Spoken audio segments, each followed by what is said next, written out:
All right, welcome to the Sae Bae cast number 136 with DrTorag. Dr. Torag, how are we doing today? Doing pretty good. How are you doing yourself? I'm well. I'm excited for this one. I just a month ago I had Porygon on the cast and it was a similar well, we'll see how this episode goes, but it was, a player that reached out just for those listening.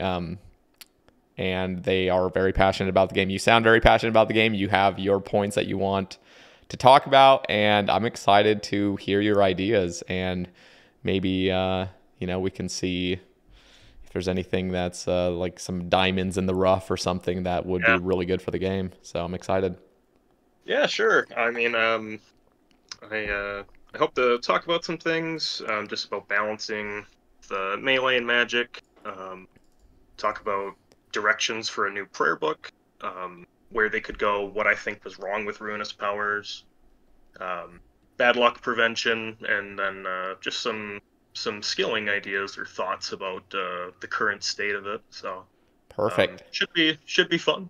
Okay, so I guess to start off, let's just get a brief introduction of who you are, maybe like the accounts you play, what your history is with old school RuneScape and RuneScape in general.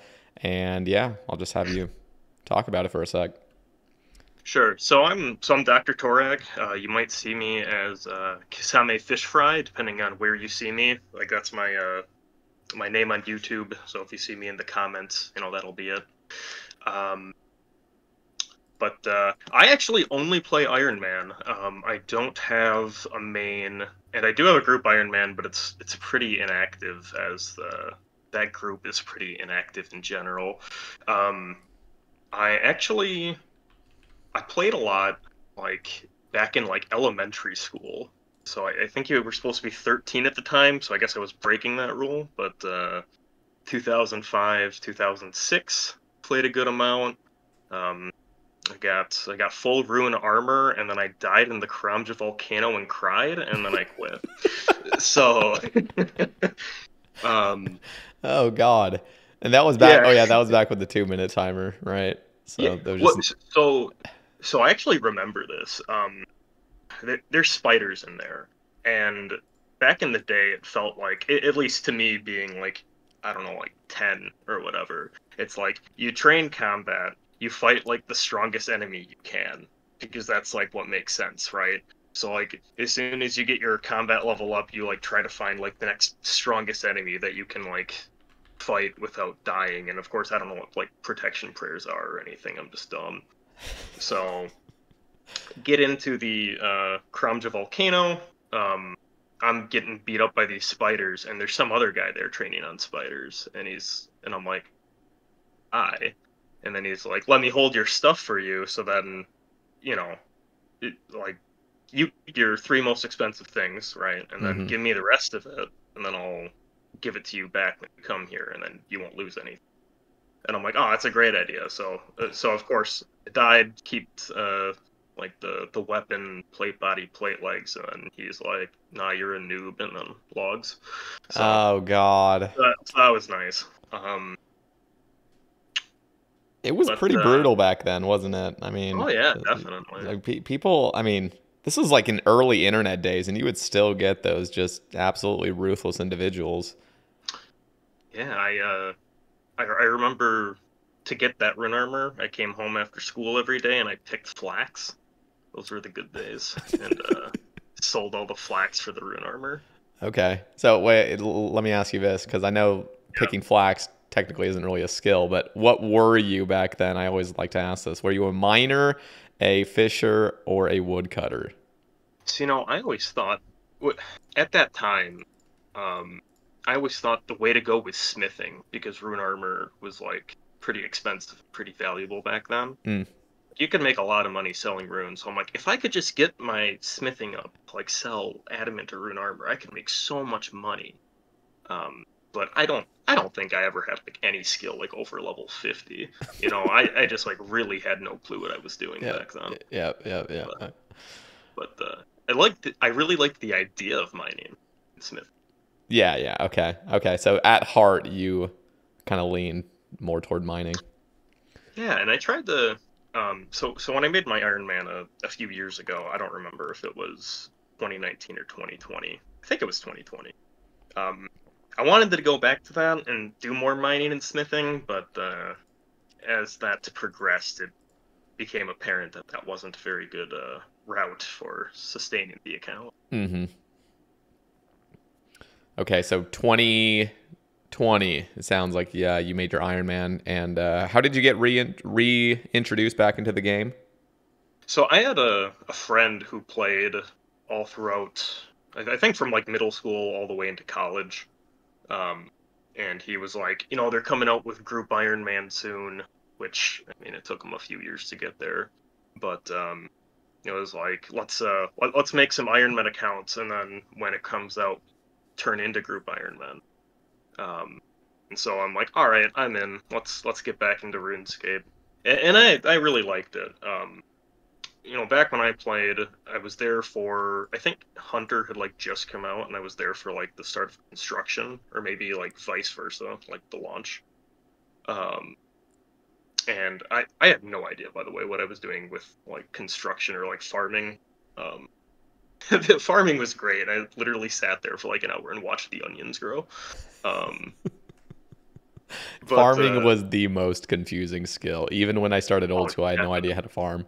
I thought I had to continually water things. Like I had no idea Yeah, what I yeah. was doing. I still don't know what watering does. I think it like slightly reduces like chance of disease or something, but it's such a Yeah, basically useless though. And um, I thought if you didn't log in after a certain time, your things would just die. Like I thought you had to like be there right when they grew as well. mm, I feel like that's a yeah, common misconception. yeah, that yeah, I don't know. There wasn't good information for that. I think there was a website back then, like I want to say it was called like RQ head or like RS headquarters or something. Hmm. And I remember going on there with my friends and like looking at all the monsters and like, whoa, look at Jad, he's so cool. Or like that's the strongest monster in the game. That's insane. Um, Stuff like that. Yep, yep. But coming back to it, right? It was for the group Iron Man. We wanted to make our accounts and get going, but I mean, by the time group Iron Man came out, we already had so many hours in the accounts. It's like I don't really feel like demoting anymore. So we're just two solo Iron Men. Okay. Cool, cool. And have you had any uh desire to play a main account or a UIM or any other, or are you pretty set in your ways when it comes to Iron Man mode now? I like the idea of Ultimate Iron Man. I just think it would probably feel like too much of a slog to go back through everything. Hmm. If I was creating an account for the first time now, I could see myself playing around with the idea of an Ultimate Iron Man. I don't know how far it would get before I got annoyed with it, but yeah, I don't really have any interest in playing a main. Um, it feels like maybe this is just me. It feels like it kind of like muddies the water of like what is progression, and you go through like the actual progression tiers, like tier 75, tier 80, tier 60 or whatever. You go through that like way faster than you go through like actually getting that gear if you were to get it yourself. So I feel like the progression you make on an Iron Man feels more rewarding. I think. For sure, for sure. I can agree with that. I feel like most of the time, at least when it comes to mains, it's there are just things in the game that people do not want to have to deal with at all. And that usually like it's more of just a casual experience generally speaking. Now, of course you can still play as an Iron Man with collection log as a main, but Oh yeah. Iron Man definitely they want to experience the game. They want to experience every aspect of it and they get it. Yeah, yeah, no, I think that's something. It's also nice, you're doing content or you're talking with other people, just being able to talk about the different gear you have or whatnot. Even something as silly as like, yeah, I've got the Master Wand from the Mage Training Arena or whatever, and it's just like, I can't believe you actually got that. It's such a waste of time. Mhm. but it's nice to be able to have that kind of stuff, or just like say whatever, because it means something on an Ironman, especially for a lot of that more niche gear. Like everybody always asks, like, what blood, like, what am I wearing for, like, it's blood bark, which has use now, but it didn't before. But got the rune crafting level, and I wanted to flex a little. So absolutely. Okay, so let's hear some of your ideas that I'm assuming. Well, here, let me ask you this before we get into all the topics. But yeah, so, where do you, or what kind of like play style do you enjoy as an Ironman, and what are your like ultimate goals on your account, and what do you enjoy the most, and what do you focus on? Just thinking about the game and playing wise. yeah, that's a good question. So right now, this account is somewhere between, um, you know, raids and Inferno, whatever that means. I've got like 3 or 4 more drops I'm looking for before I start learning the Inferno, but that's about where the account is at. So like 50 plus Cox, TOA, KC. No Theater of Blood KC, but I have made it to Furzik. Um, it's hard finding a group for somebody who's learning. It doesn't have good gear. Totally. Um, Yep. you know, but so that's where the account is. I don't really know what the ultimate goals are. I think it keeps changing, right? So I'd like to really dig into the combat achievements. Hit that master, see what grandmaster looks like. At least some of those, some of that skill level. I'm just kind of playing around with it, but I do like the challenging side of PVM and all of that. But I always feel like I'm a skiller at heart, you know. Mm. At least I like the idea of skilling. I don't think a lot of skilling is in a very good spot right now, but I always like to do it when it's there. Interesting. You're sounding like me a bit when I was Yeah, in that stage. I mean, truly, I think I was. I feel like most people actually that play in Ironman really enjoy that building your account, and skilling's that core of it. And as soon as you start getting that taste of PVM, though, something in your brain starts clicking like, "Ooh, I kind of like this other aspect because I've spent so much time just building my account. Now I want to start getting a little bit better." And I promise, like after Inferno, it's gonna be a huge change. I think for most people after Inferno, it's like, okay, I'm pretty all in on PVM at this point. yeah, I hope so. I think the one of the problems with skilling is you talked about progression, right, in your account, and how Hmm. that it's pretty addicting. But I feel like skilling, it with like the exception of like I don't know, maybe crafting goes into the 90s. Skilling doesn't really progress your account that much, um, past mid 80s. Yeah. Song of the Elf, even for a lot of skills. So it feels bad because I mean it's just like I don't know at this point. Like I've got enough crafting banked that I could boot for a torture. Um, so that's that. Other than that, I think the only skilling that's really necessary is getting those agility levels for Ring of Endurance. But that's about it. Yeah, one of the, and I know we're going to be talking about skilling later in the topics, but one of my concerns, generally speaking, with skilling, and I've seen it on Reddit recently a lot too, is this almost like this expectation that people almost feel like they need to get 99s in certain skills. And I think most of that comes from the addition of the max cape having a bunch of perks.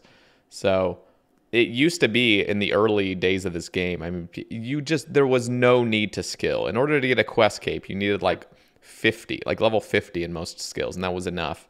And there was no real incentive to go beyond that besides just, some money makers with rune crafting, double nats, and smithing if you wanted. But now with the addition of the max cape, people despise certain aspects of skilling because just there is this like end goal of getting that max cape and like proving yourself. So What's really unfortunate about the state of skilling, at least in my opinion, is just people feeling like they need to skill when they really don't want to. Yeah, And I think the problem is yeah. that a lot of skilling is unrewarding. Also, on that note, what do you think the highest level of skill should be like for a requirement for a quest is? I actually really like where they've kind of capped it for the most part. I really think around 70 should be the very top for quests, generally speaking. That's my opinion. Yeah, I think that sounds about right. Um, because from there you get the achievement diaries, and Hmm. that's a lot of that's 80s, um, and I guess some 90s, which I don't know if that's good or not, but it's what it is. Like Yeah. some of it goes a little too far, like bare hand a shark is a little unnecessary. But Yeah, that does get crazy.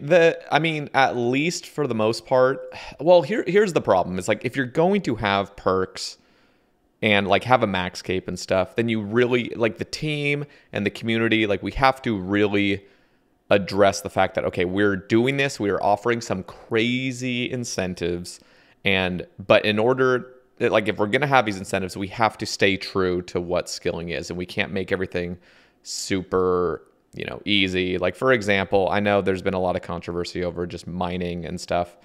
Um, and Jagex, for the most part, has been really aware of the state of mining. And now there's shooting stars that, personally, I think shooting stars are the update they made to it, which allows like every player to be on the star and it doesn't deplete any quicker, I think was a great addition. oh yeah, But definitely. and it's good. Like it's at a very reasonable XP rate. I think it's around 30k XP an hour.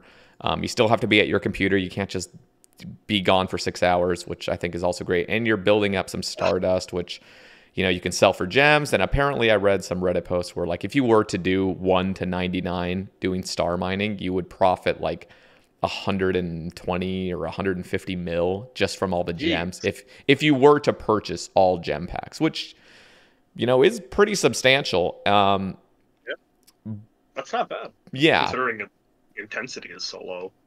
yeah. So I think mining generally now there's also like just problems with other um, mining methods. Like for example, MLM like can seriously be looked at. Like we could seriously have an honest discussion about MLM and make some reasonable changes that actually make the place enjoyable. And the same thing goes with any high level skilling. Like the fact that the most intense skilling you do not profit whatsoever because you're dropping everything and that's how you be efficient. That feels silly to me. Like I understand that we kind of have this um, view of skill, like super high XP skilling as like you shouldn't be profiting. In fact, you should be losing money. For example, 3-tick 4G, you're technically losing money. I don't agree with that. Yeah, Well, I I mean, mean, like I agree with what you're saying. I don't agree with the concept, yeah, yeah, right? yeah. And like Sepulcher, I think really nailed it because Sepulcher is high effort and it's high rewarding and it's fun. Hmm. Like they really nailed it when it comes to that. And I think most other skilling, um, like other skills should really follow the suit of Hallowed Sepulcher, where like the more effort you put in, you also get higher reward, but it has to be fun. That's the real like key. So it's a little out of order on the outline, but do you want to start with skilling since we're kind of already rolling on it? Sure, let's do it. Yeah. Yeah. So I think my thoughts with skilling come down to the type of skill. So when Jagex was going through and promoting and presenting this new skill, they really broke it down into utility, combat, gathering, and production. Right. Um, I don't think we need any updates to combat. I think combat's got enough going for it right now. Hmm. Um, Certainly the skills don't need to be addressed themselves. Um, Utility is complicated. I think it really depends on the utility, but I think for the most part, the utility skills are all pretty well received. Maybe minus agility, but at least with agility, you like even if it's pretty meaningless at higher levels, you do technically get something every level at least. There's always some benefit to getting another level. Hmm. Um, Maybe the shortcuts are pretty bad. Maybe they could update those. Um, I wouldn't mind if they made the regen faster or did something with agility, because it feels pretty negligible from like 80 to 99, I think. Um, Probably matters from like actually 80 to 99, but you're not jumping more than a level or two at a time for the most part, so you don't really notice the changes. But I think the ones that really need some polish are gathering and production skills in general. So for the gathering skills, I don't know what they all technically have marked as gathering skills. There's mining, woodcutting, fishing. I think farming is a gathering skill. And then hunter is a gathering skill, which doesn't sound right, but I'm pretty sure it is. I would And consider it, yeah. yeah, and then I don't know if I'm missing something. Thieving, or is thieving utility or gathering? I think thieving and agility generally are in like that neutral zone. I don't really know what you consider either of those. Unless you're saying agility is utility, because then I would say thieving's Yeah, utility. I think that's safe to say. So I don't know if I'm missing something. I don't have the skills list up in I front mean, of me. you could say But rune crafting is a gathering. oh yeah, you could. Rune crafting's also weird, but I don't know. Rune crafting is my favorite skill, um, which is probably not a very popular opinion. I've got untrimmed runecraft cape, so pretty exciting. Sheesh. How did you Yeah. rune craft though? Let me hear it. Oh, I did for the majority of what, like 88 to 99. I did day ult at CMI. I think that's just the way to go. Okay. You get over 100k an hour or 100k XP an hour. You get pretty decent runes. You get like a good like 45 seconds of like AFK time between between bank and altar, which is just one click. And then when you actually get there, it's a very nice rhythm of you know clicking within a tick, your colossal pouch in the altar, right? Yep. Or multiple pouches if that's what you have at the time. But I don't know. I just really like that flow. I think it's very nice. It's extremely satisfying when you get the 3 consecutive, uh, XP drops, right, each tick. For sure. That was an amazing change. I'm so glad Jagex Thank finally God. changed that stupid delay. That's Yeah. perfect. Yeah. It makes the skill good, honestly. It makes It it fun. it just feels good. I mean that is the thing with most if they add like arbitrary delays to things, generally speaking, it's not fun. Like it's not fun to just be delayed for no reason. Yeah, definitely. Um, I think the most satisfying part about it is just seeing you get runes in your inventory, but you never see the essence come out of the pouch. That's how you know you did it right. Yeah, yeah, for Um, sure. and then I did the what is it, like I don't remember what it's called, like sinister, not sinister energy, but it's vile Sinister energy. offering? Or are you No, for it's like there's a prayer on the Arceus spellbook that recharges run energy off Oh, of your prayer. I have it right here. I never use it, so Is it Vile vile Vigor. vigor? Vile Vigor. There Vile it is, yeah. vigor. Um, yeah, it's pretty much only useful for this, but then you can just wear your rune crafting outfit. You don't need to wear any agility, so you get all the bonus runes. Um, and then you don't need to use stams, because just on your way back, you spellbook swap to the because assuming you're not 99, you have to be on lunars to repair your pouch. Mm-hmm. Spellbook swap over to Arceus, Vile Vigor on your way running back, pray at the altar, refresh your prayer, do it again. It's a super nice, smooth rhythm. I will say I was getting a bit burnt out of it 97, 98, but for the most part, it was really enjoyable for a long time. Um, and I really wanted it to be my untrimmed cape, but I had 98 and a half level in hit points, and I'm like, all right, well, I just can't do anything until I complete this, so Mm-hmm. had to power through it. Um, but actually, on this note, can I bring up Guardians of the Rift here? Yeah, absolutely. I hate that mini game. It is so bad. Okay, now I need to know why.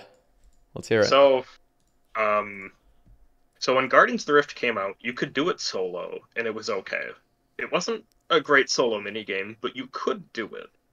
And then I think a week or two in, they made some updates to how like the Rift golems work, the defenders.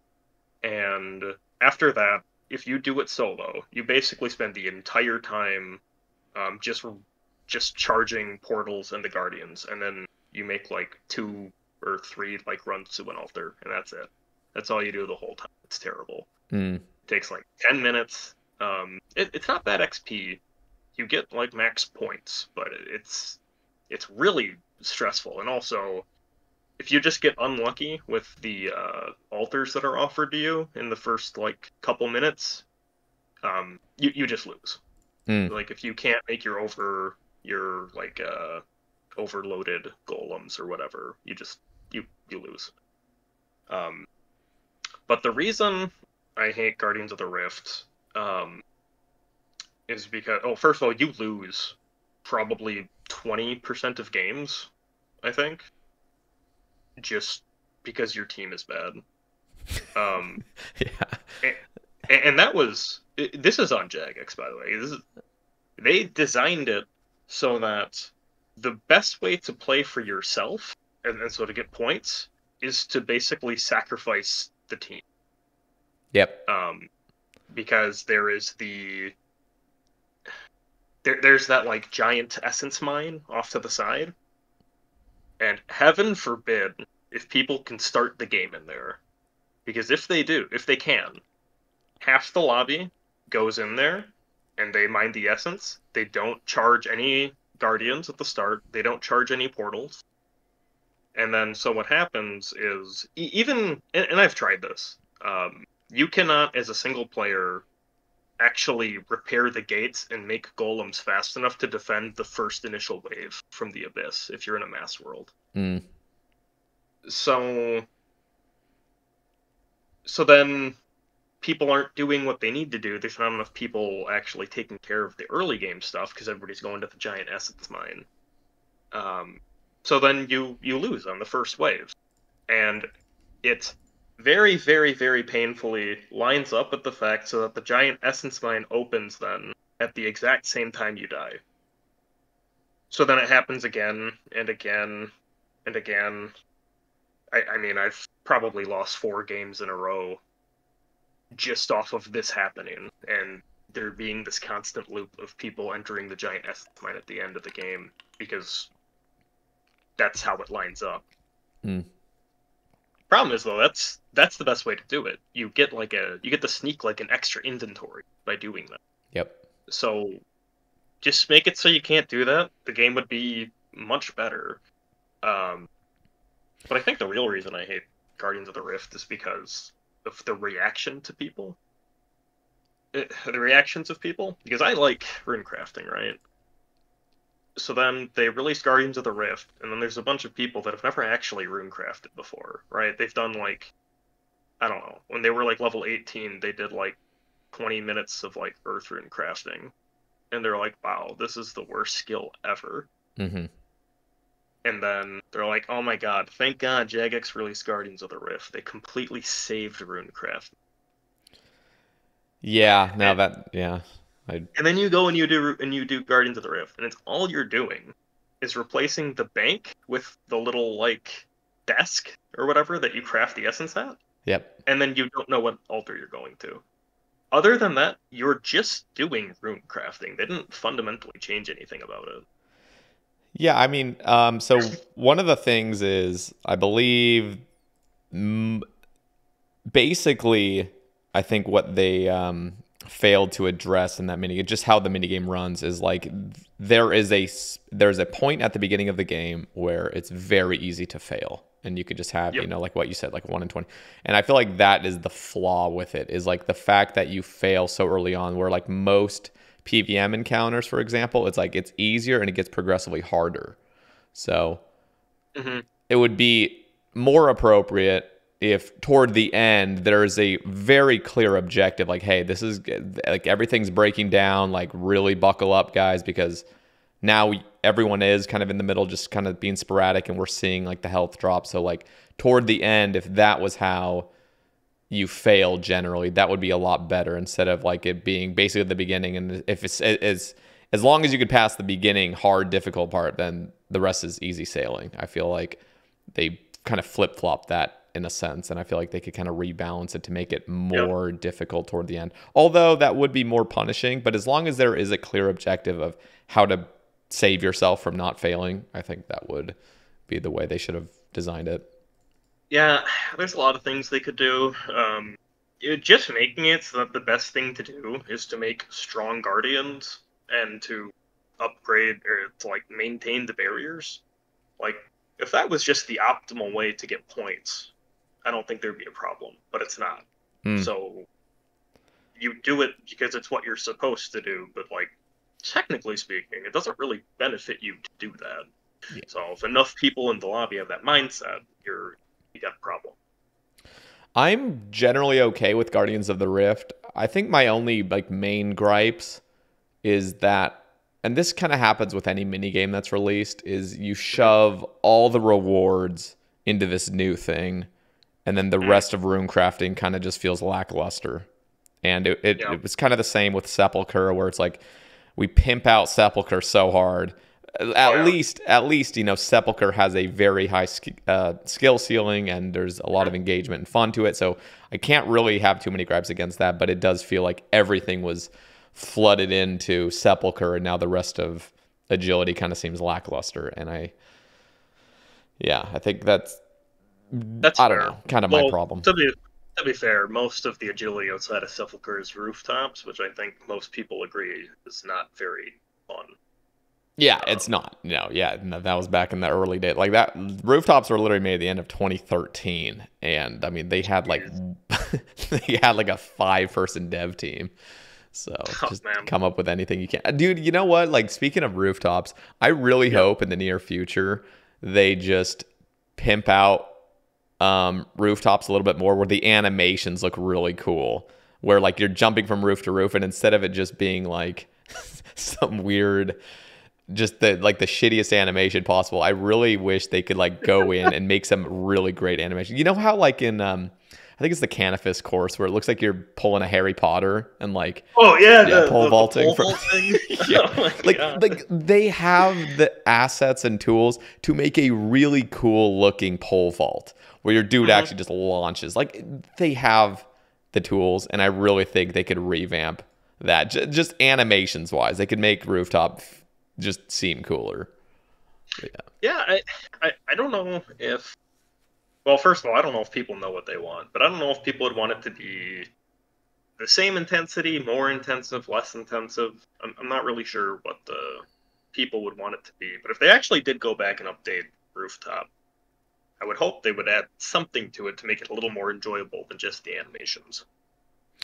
Yeah, for sure. I feel like some of the time it's like, it's really hard to say, like, do you make it more AFK or do you make it more interactive?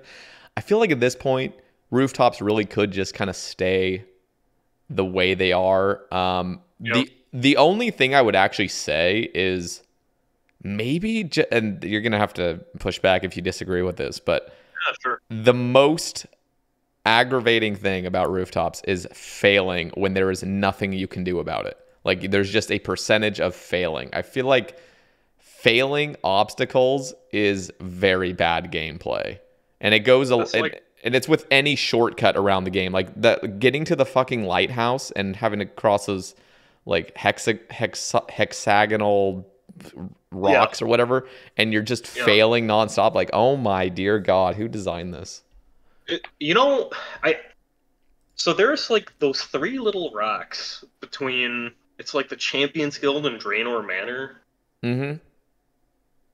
I swear to God, I have successfully crossed that once ever. Like I don't know what level you can cross that at. I don't know if it's like 30 or whatever. Yeah. But I've got like 80 some agility, and I still fail that almost every time. Yeah.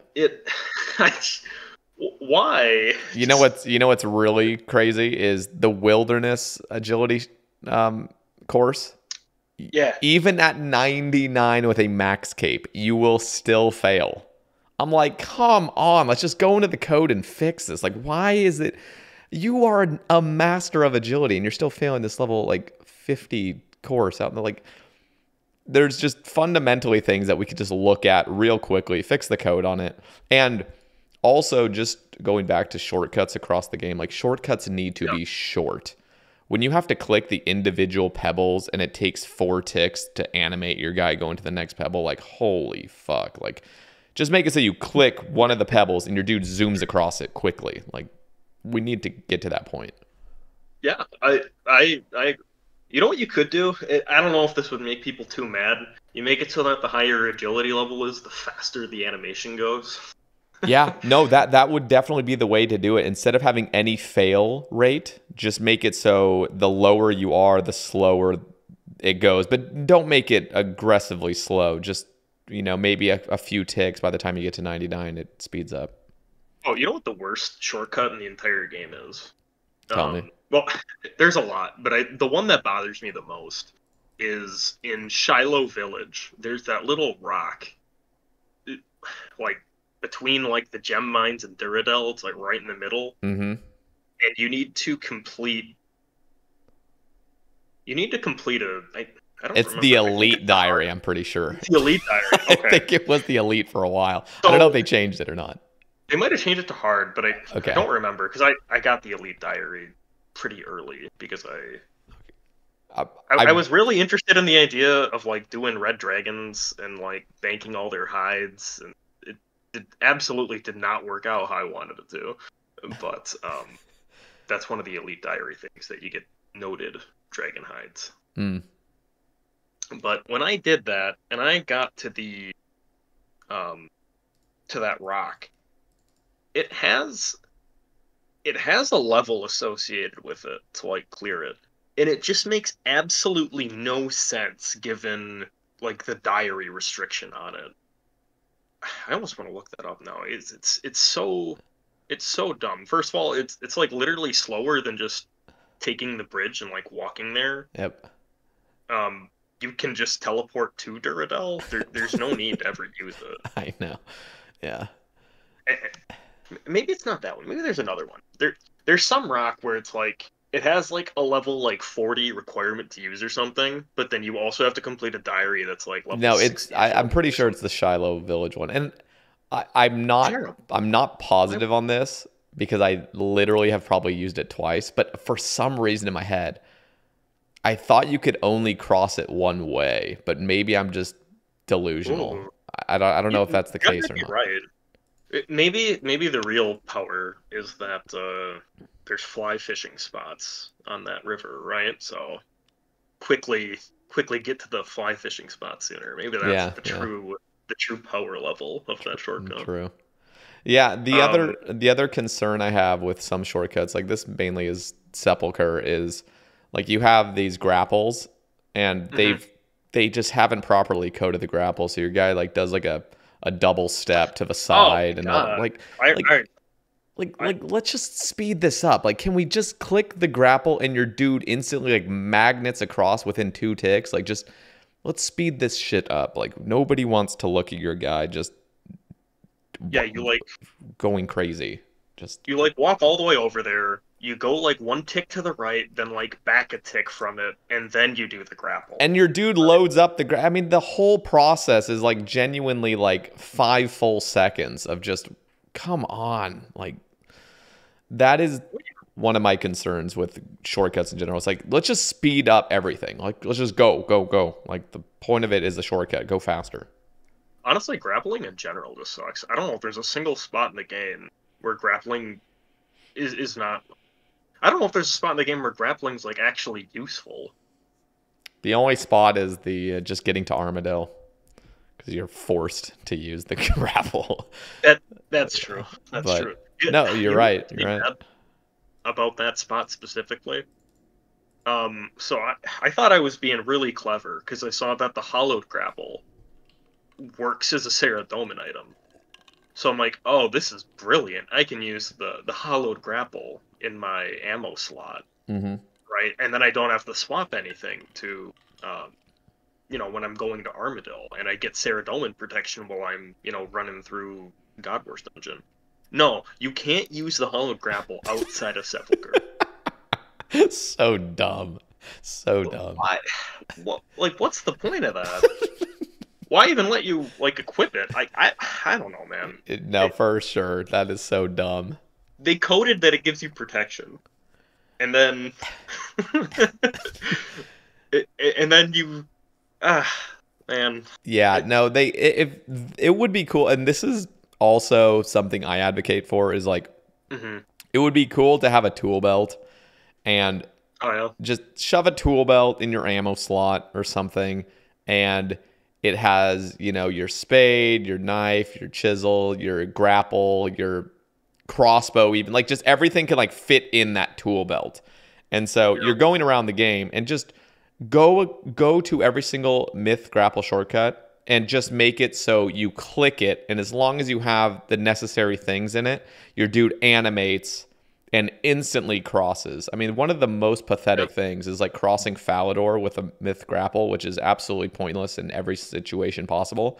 But It's so funny. your It's dude so your funny. dude grapples up, and then he has to be on top of the wall for a few ticks, and then you have to grapple down. I'm like, bruh, like just make it so you click it, you instant magnet across. Okay, I am actually going to on my end, because I'm, for those watching on YouTube, for those listening on Spotify, you won't be able to see it, but I've shown this before and people are aware of it. But in Yanil, there's actually a climbing rocks spot. Yeah.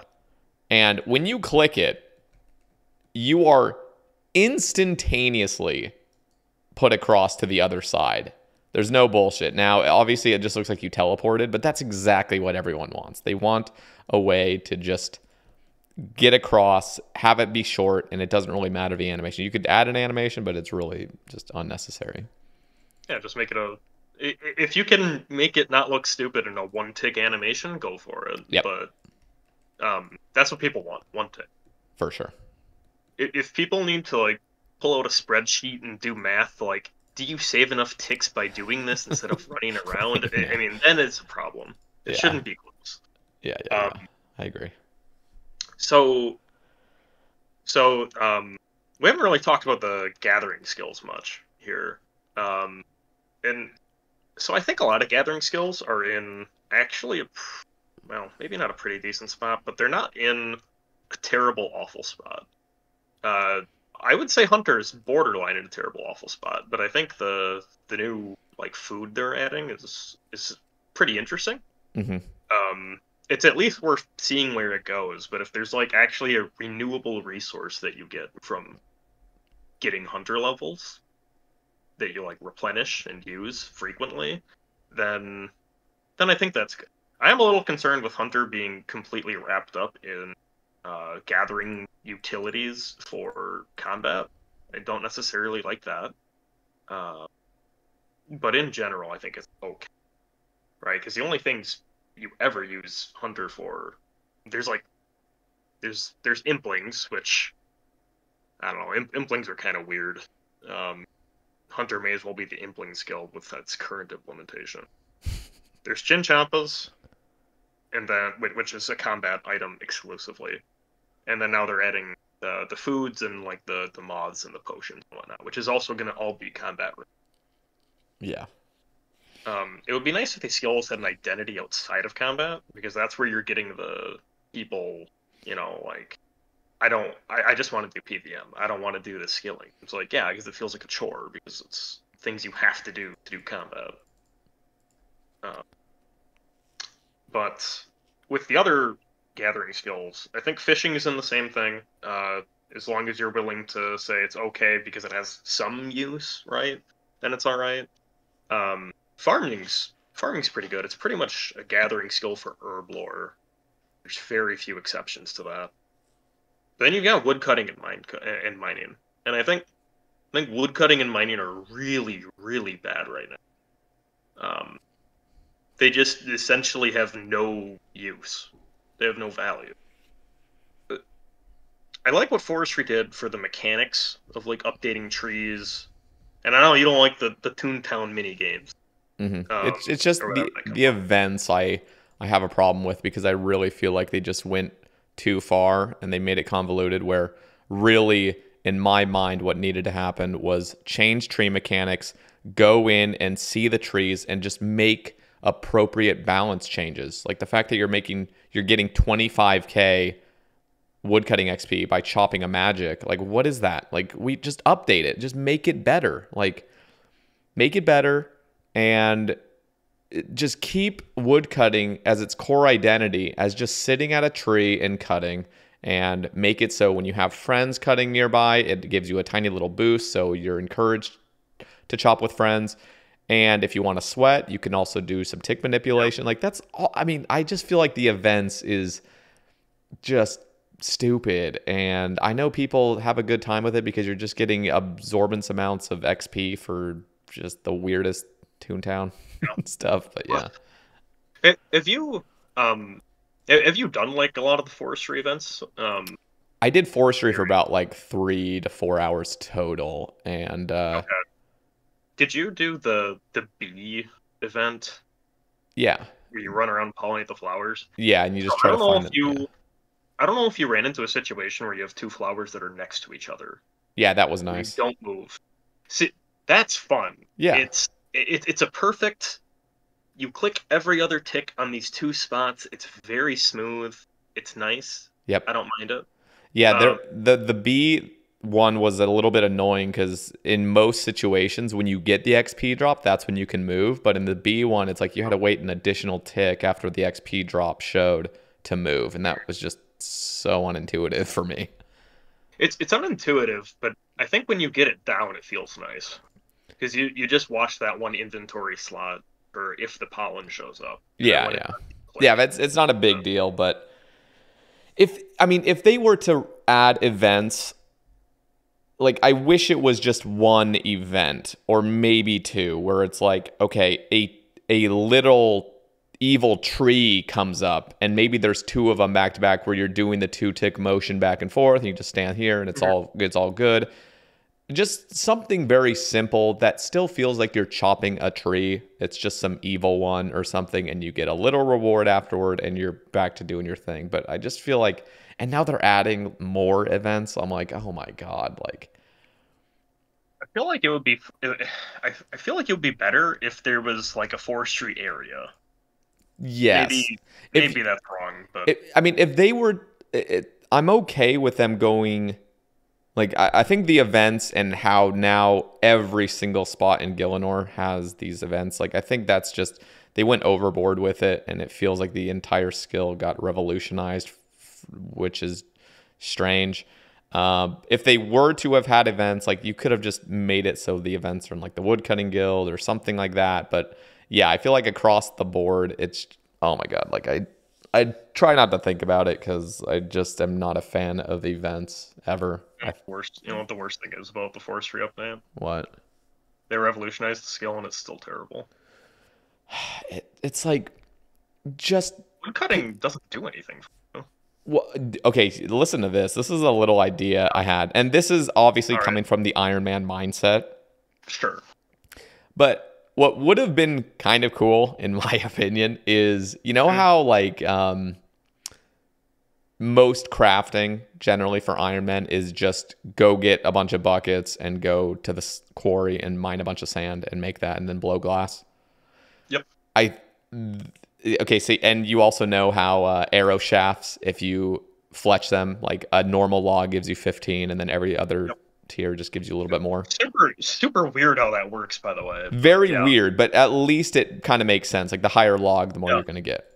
So I was thinking, what if there was, instead of like a sand grinder machine, there was some guy maybe at like the sawmills or something that has a bucket crafter. So you chop your logs and you shove your logs into this grinder that makes your buckets. And so whatever tier, bucket you have, you would get it. And you would also get the equivalent like XP for it. So, maybe like 5 XP per bucket or something, just in crafting or something.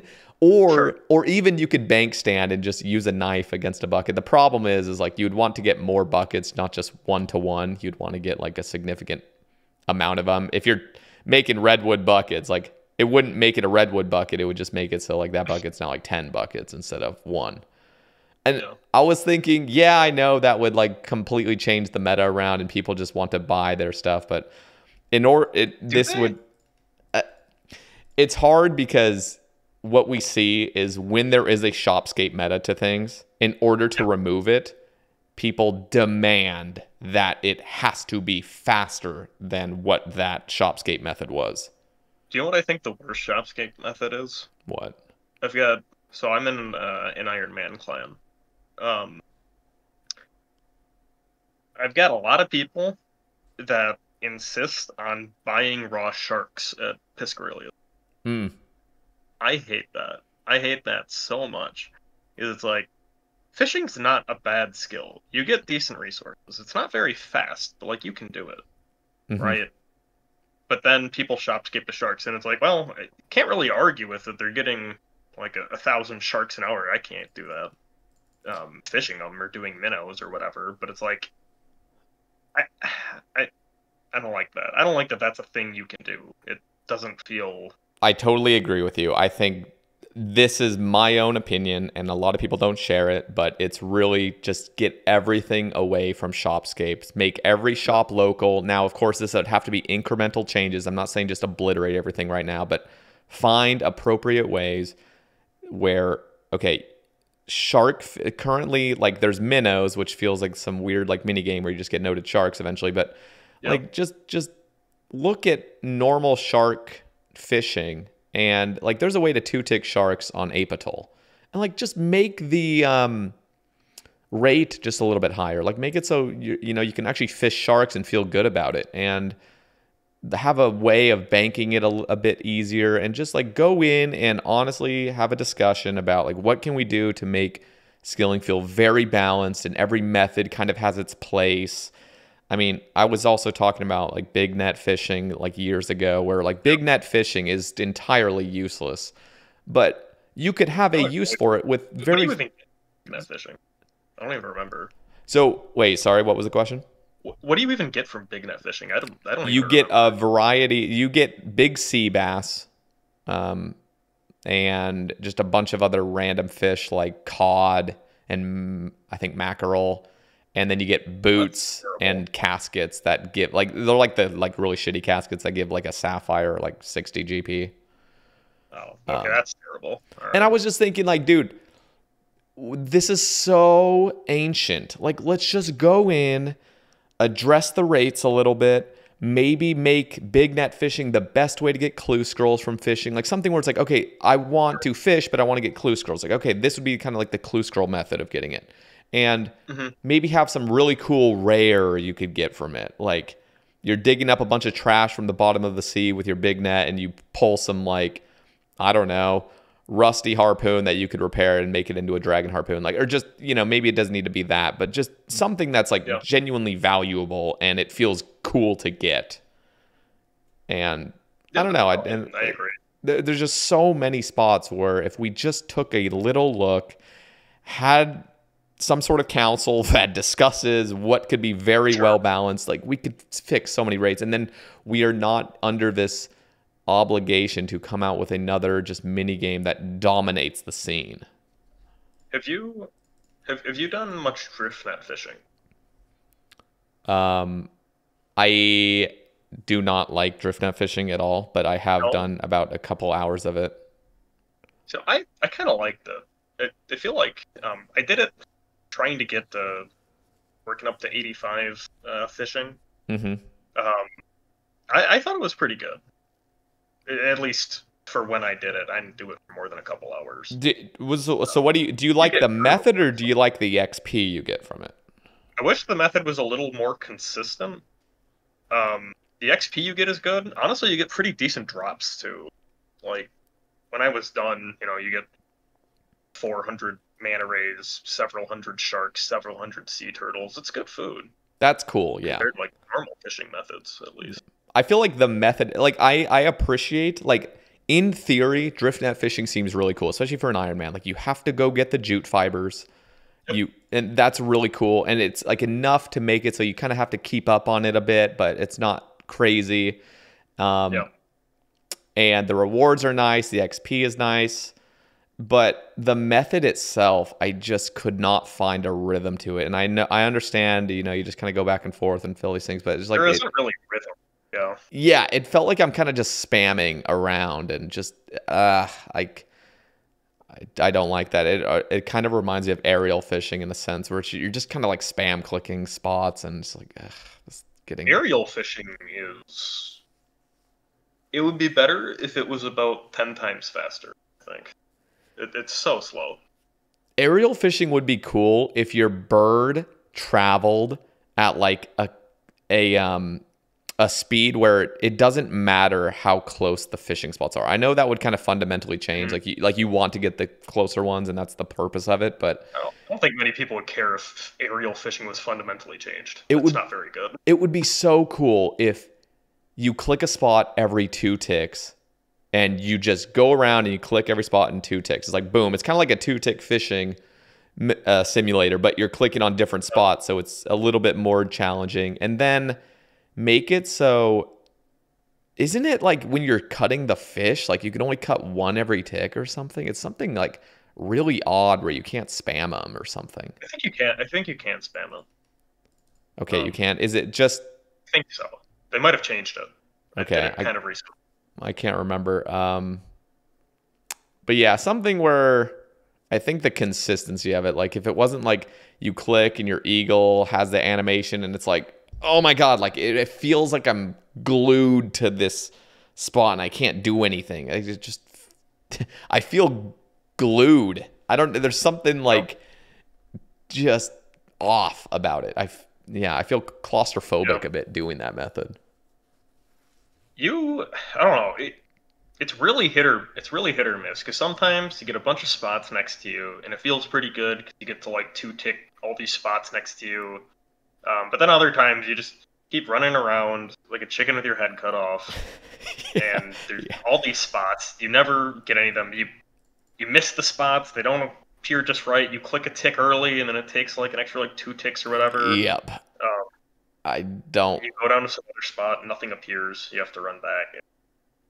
totally. Yeah, They should revisit that. for sure. There's so many spots that need to be revisited, rebalanced, given better rewards, given more appropriate amounts of rewards, and yeah. Oh yeah, definitely. Um, so when you were saying about woodcutting, you were saying about buckets, but like I feel like logs are pretty useless, just like in general. Like, what do you use logs for? Like for woodcutting, like what do I need 20,000 logs for? Absolutely nothing, right? Well, I will say, okay, so on an Ironman at least, Yeah. is first of all, I actually just despise the meta where you just buy broad arrows. Mm, It's okay. I think it's silly. Again, it's just another shopscape method where you just get the GP and you buy it. Like Sure. again, this would be more focused on Ironman mode, but that's simply because the GE exists and like you can just spend your money on whatever as a main account. But for Ironman, like if fletching really required getting the logs, and I know you do that, like you're only getting the broad arrows, but you have to make the shafts or whatever. But like if there was more of kind of an incentive where like, okay, I don't have super high smithing, so I don't have all the arrows to, make with these arrow shafts, then I'll just make bows. Like I'm literally cutting bows right now as we speak, but like, yeah, Okay. I know that's incredibly inefficient. It's just something I like to chill out and do. But So many maples from Kingdom though. That's yeah, used no, for them. of so many. But yeah, just like things like that. And then, if there was if you see any kind of wooden thing, like I mentioned buckets have an insane use and you could eliminate shopping for them if now, okay, you want to get 99 crafting, you're going to have to get a significant amount of logs now in order to, to craft them into buckets, and then you make your buckets, and just anything that requires wood, I feel like would help with that. But yeah, let me hear what your idea is. Well, I don't know if I necessarily have a solution for this in general. Okay. Part of the solution could probably be fire making is just not an actual skill. And if you made it one, there could be a use for logs for that. Um, Fletching, I don't know. So, like, do you have a problem with how they did, like, fletching, like, arrow shafts or javelin shafts or anything where you get more, like, per log? I Or, mean, like, the per log tier. It feels off for sure. Like it makes no sense, Yeah. but I still understand why they did it, and I've never really had that big of a gripe against it. My logic, my like little headcanon was that the logs are more dense, so you can make the arrow shafts thinner, and then they're still sturdy. Yeah, yeah, yeah. That was what I came up with to justify why this magic log gave me like 105 arrow shafts. Hmm. Um, but I don't know. Even then, though, it just feels like it's almost not enough for woodcutting to be worth it. If that's the case, because like that's the other thing. I don't want to.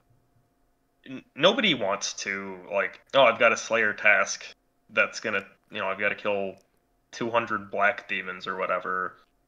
Better go woodcut for 2 hours to make arrows to safe spot them. Like that would be awful. Yeah. So I don't really know exactly what you do with it. And I know forestry, you like use logs in the shop. So like that's fine, I guess. But then all of these forestry items just go back into doing more wood cutting, which just gives you more logs that don't have a use again. And it's like you don't use that many logs for birdhouses. Like AFK cutting magic trees like every now and then, going far more than infinite on magic birdhouses.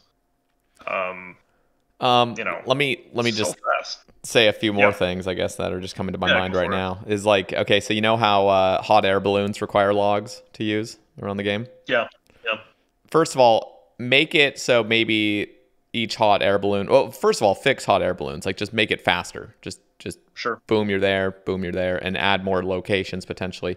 Even I was even thinking, like, imagine you could add a hot air balloon to your POH. So you're just Oh, load into your okay. POH and you now have a room where it's just a massive balloon and you can use that. There could also be a gnome glider POH room. I always thought that was cool, and add more gnome glider Oh yeah, locations and make it so gnome gliders also require wood, or it's just something where like this yeah, is now a resource that you're consistently using, but make it convenient as hell. I mean, I think right now with the hot air balloon system, you can only hold 100 logs of each type. Just sure. increase that limit to like unlimited basically. And so your logs now have a use. There's more places to get to that are convenient. Um, I would I would even go as far as to say, like, imagine this. Yeah, Imagine, you're doing an herb run, and okay. now we have made a system where, the dude that runs the hot air balloon system, he's like, hey, I have just pimped out my hot air balloon to be able to locate you instantly to each herb patch, like really close or Mm, something. So now every okay. herb run you're doing, it's costing 9 logs to get to all 9 patches, or something. Sure. Again, this is me just coming out with it on the spot. There could be some balancing, Yeah. or it doesn't even have to be that, but just like now the most efficient way to do your herb runs is to use a hot air balloon and or a gnome glider, or Yeah. something like some system where it's like, okay, this is the way to do it, and it's going to be costing logs. So now when you cut logs, it feels like you're kind of, you know Progressing. yeah, it would The, be like your the law thing I runes. still worry about with that is how do you like you have to find a balance where you're using enough logs for it to still feel like woodcutting useful, but it can't be so many logs that you now have to just like forcibly do this woodcutting in order to do these tasks efficiently, and you hate woodcutting. Mm, Um, it, it's almost like there needs to be like some. The problem is there's no content. There's more like gathering skills or like more whatever skills that might use these logs, and so maybe you use woodcutting to do these other skills. But the problem is then you're just locking these other skills or these other methods behind spending time on woodcutting rather than the woodcutting be rewarding in and of itself. It's just a gate, I see. right? Yeah. Um, so you need some kind of content where it's like I don't know. I, so I've got this in here. This kind of idea of like raid level or like some kind of like aspirational skilling content, right? And maybe something like that uses like a ton of like wood cutting, like like logs or something, right? But it's like as part of it, not in a way that just like it can't be like a payment, right? But something that like incorporates them. Maybe you get, like a good chunk of logs in return, but not quite as much or something. Um, Almost like a payment. Maybe you like gamble with the logs, right? So you can like put up a certain number of logs for stake, but then you have to perform or you don't get it back or something. Mm. So you're, I don't know, something like that. I'm not entirely sure, but what do you think of the idea of like high level content that's based on skilling like levels? I mean, yeah. Are you saying high level skilling content? No, big difference. Um, so high level skilling content is like redwood trees and amethyst or something like that, right? Okay. Where it's just like you're not fundamentally changing anything about making the skill interesting or useful or giving you good resources, at least with how it's currently implemented. I guess amethyst is okay, but that's another topic. Um, I feel like the problem though for that is it doesn't make you want to do the skill, right? Like maybe you want to do mining so you can get amethyst and then you can get those amethyst broad bolts or something. But you're not necessarily excited for mining to do something related to mining. It's rooted in combat, which I think ultimately makes a lot of people dislike mining. Yep. Um, the difference here is that it is something like floor 5 of Hollowed Sepulchre. It is some like cool, fun, exciting content that has rewards that improves the skills and itself and other skilling content. Um, with these, progression items, this gear, right? Um, and it's engaging. It's got, you know, different levels of like what you can, like when you can join different like, you make skilling essentially have something where it's like progression feels meaningful. Um, there's training methods, but like you could do just like a lot of this if you wanted to like increase your skills, right? Or to level up your skills. And then you provide meaningful progression in these skills and, other like content as well, right? Through doing this. I don't know if that's coming across quite right. Well, just go into it a But bit more. What do you have any specific examples? uh I don't know. I have examples of what would be bad, I think. So like let's say you introduce something that's like Volcano 2, except it's more intense. You don't take damage because I don't think that makes much sense. I don't think it should necessarily be like you shouldn't have to be using like you shouldn't need a high combat level, I think, to do skilling. I don't Hmm. think that fits the spirit of it. Same thing with Volcanic Mine is terrible for that exact same reason.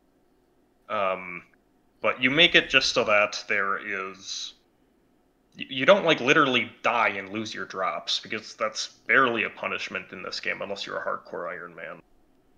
Um, you have to make it so that it's just you're risking something or there's some kind of punishment for performing poorly.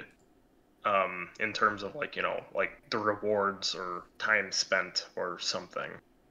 Um, but you create this content and then the result or like the great thing you get from it can't just be like now there's a new pickaxe that's like a little bit better than crystal or it's an upgrade to the infernal pickaxe or something like that, because the problem there is that you haven't made because that means that all of you're doing this for is just to make the current state of mining, which has flaws and arguably doesn't provide you a useful resource.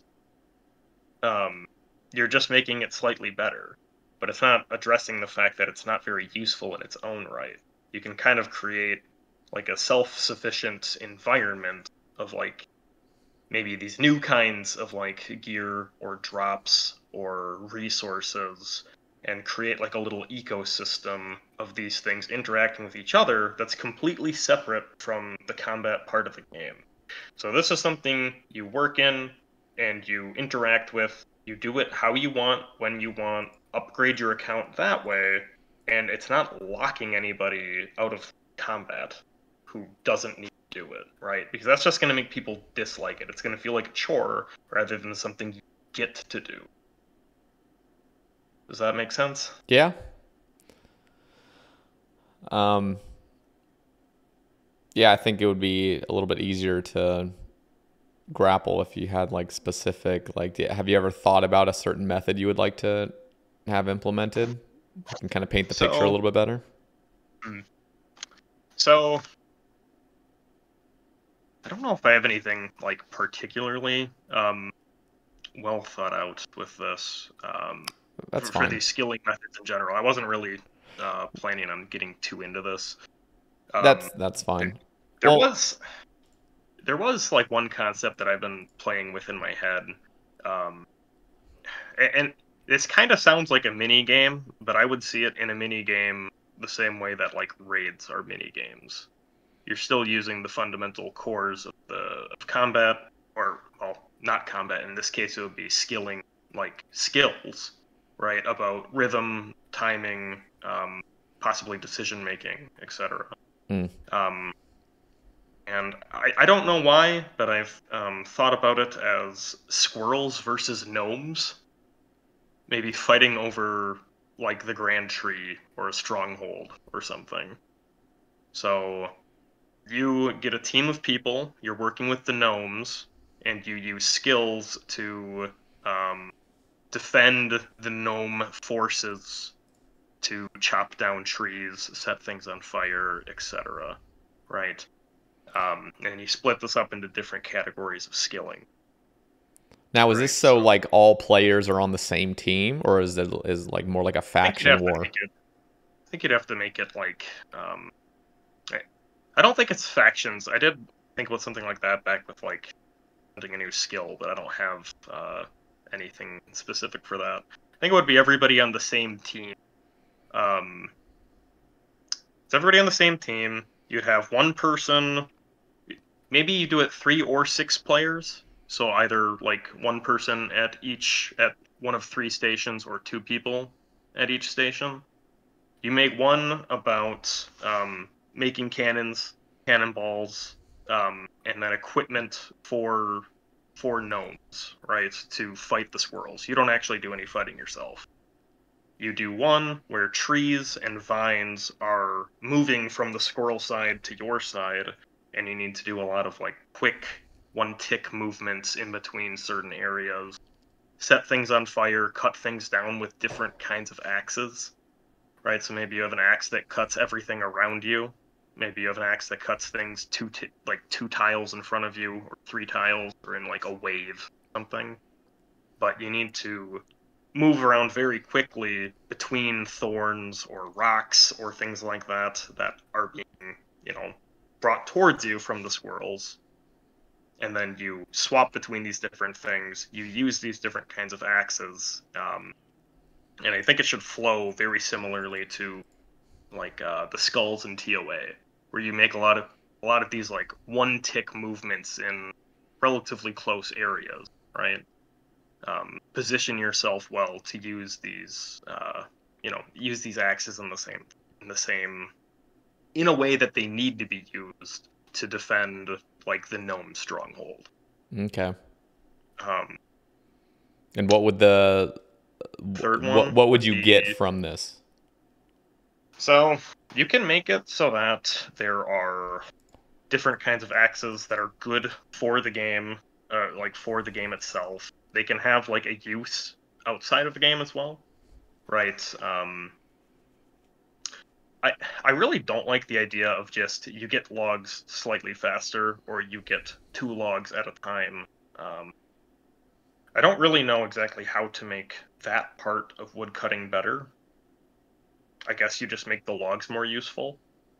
Um, if there's ways to get, you know, that this can like work together, maybe there's more drops from trees, than just logs. I guess we've got like bird nests right now. But What actually, if if there were let there be different drops from the trees, that could be very interesting as well. there was this idea I had like a couple of years ago talking about so you know how there's stash units around the game and you need to build them. Yeah. So I was thinking, what if you had hotspots to build shortcuts around the game? So Mm, you have a new shortcut that's not for everybody. You see kind of like the if you're in, I don't know, building mode or something, or maybe you sure. see that the shortcut as what they do with the inconspicuous, things before Yeah. you've built the stash unit. It just looks like a normal Yeah. scenery. But when you right click it, it says build, and it'll show you, okay, you have to bring out, 200 logs, 200 plank, like just something like ridiculous, like a big one-time payment, but you can bring it there Sure. noted potentially. You have to have a certain construction level, and you got to clear the area first, and then you build this really nice shortcut that in the future is going to have a lot of use, and then you obviously have to have the agility level to cross it. But you now Yeah. have like very advanced and very useful shortcuts around the game that have these hotspots that really require like a big fee, just one up cost. So now like there is a little bit more use. Now, of course, they are just one Mm. time things, but now like getting the logs feels like, okay, I'm going to build these You new put enough of shortcuts. them in though, and it adds up, Yeah, for right? So sure. like if you talk about the portal nexus is like what, like 200,000 law runes or something. Yeah, it's You a know, it's a that's big hefty payment. yeah, especially if you couldn't buy those. If you Yep. couldn't buy them, that would be an awful lot of rune crafting. Um, yeah, I think things like that would be good. I think that would be a really good thing to drop from, more higher level, or more, I shouldn't say higher level, I should say more difficult content. Yeah. Um, I think that's the other problem with a lot of skilling. The best skilling method, or like mini games in the game, right, or like Temporos. I think Volcano's not too bad. It's not great. Obviously, Sepulcher. Um, but there's not necessarily a lot, and most of them are like you can do at like low levels, like level 30, level, like what's Guardians of the Rift, level 20, something like that. Yeah. You make some of these where they have requirements of 70 or so, like Volcano, except you make it better than Volcano. At least more difficult than Volcano. I think Volcano's pretty chill hmm for the most part. But Have you done any sort of tick manipulation with skills? yeah, yeah. What's your experience with that? Like, and what methods have you done? So um, the thing I've done the most of is tick manipulation with Chin Chomp, for sure. Okay. Done a good amount of that. I've tried doing. I tried doing, what is it, like 1.5 ticking Dale Essence. Okay. I did not enjoy that. It felt like it was just too much. It's Probably could have spent more time on it, but it felt really wonky. it's too much and it's not worth your time. Like just because it's not like normally you have to click every 3 ticks on the rock. It's like it's either completely AFK or Yep. it's sweat your ass off. Yep. I feel like that's a huge concern. Let me ask you this. You've probably Yeah. heard my gnome cube. Yep. It's not my idea, by the way. It's somebody else's Sure. idea. I've been really advocating for it. Yeah, Like, you're a champion of it. yeah. So what do you think about an item that just starts the 3 tick skilling timer in one click? May as well. I don't see a downside to it. Um, the reason people don't like tick manipulation is because it's not easy to wrap your head around exactly how it works. So then you have to do all of these clicks. You accidentally screw up and, craft your spiked Vambrace or whatever, and then Yep. you have to like go bank again. And it's like if it takes you like a couple hours to get it down, that's a miserable couple of hours of doing really high intensity and getting almost nothing for it. Yeah. So, And on top of that, right. it's you do any form of tick manipulation for enough hours, your wrist is burning. Oh yeah, definitely. Um, the chin method isn't too bad because, Yeah, and like, you're at also least when I've not. done it, I've Yeah, done it too yeah. bad. With chins, you're definitely not just every single 3 ticks having not. to knife log a billion times. Yeah. So yeah, no, I agree. I think for a lot of methods, if you introduce new methods in the game, right, there's no reason to not just make it so that you don't have to do tick manipulation, but it's how it's intended to work as well, right? Make it so it doesn't feel like you're gaming the system, but you're just doing something in a rhythmic way. Yeah, I think what really disappoints me and sort of depresses me is how, like, and I've seen so much discussion on Reddit about, people tell me when I advocate for the gnome cube, people are saying, well, that's not going to get anybody into any form of it.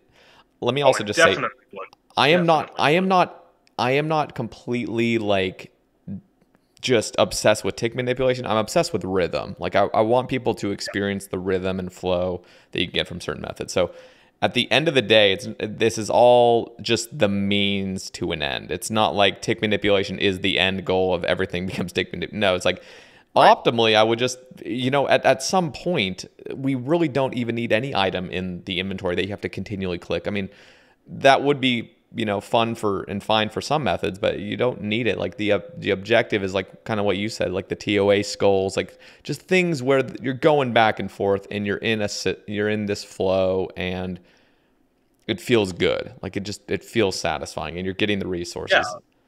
So I think Jagex understands that for a lot of the thing, because they did remove the delay on mining rocks. They did remove the delay on rune crafting. Yep. They did the one tick skulls. I think they know it's enjoyable. Yeah, and I want them to continue just implementing more of that flow and just making it so it's not difficult for the sake of difficulty, but like it's going to take a little bit getting used to, but like the objective is not to just break your wrist doing all these extra clicks that are completely unnecessary. Yeah. So oh, yeah, one of the other things I thought about for that high level content is flicking gear. Like gear flicking. So instead of like a very, like a skill that's like super common in PvM is flicking prayers, right? Yeah. Which flicking gear should work fundamentally the same way, but it's just, you are reacting to things around you, and then like every tick changing like maybe like what your helmet is or something, right? And then doing it like in reaction to all the things coming ahead of you. That could almost work like a DDR type thing, right? You've got 5 helmets, so you've got like your top 4 rows. You see the things coming at you, they line up your inventory. Click on each helmet, each tick. That could be really fun. You also make it really challenging. You could add then like a body swap as well, so then it's possibly 2 things a tick. You could make that extremely hard. But yeah, so we could probably keep talking about skilling for like forever. But do you want to move on to some of the other things in here? Yeah, let's do it. Sure. Which are you looking at? Well, let's go back up to the top here. Okay. I've got this listed as melee progression and balancing.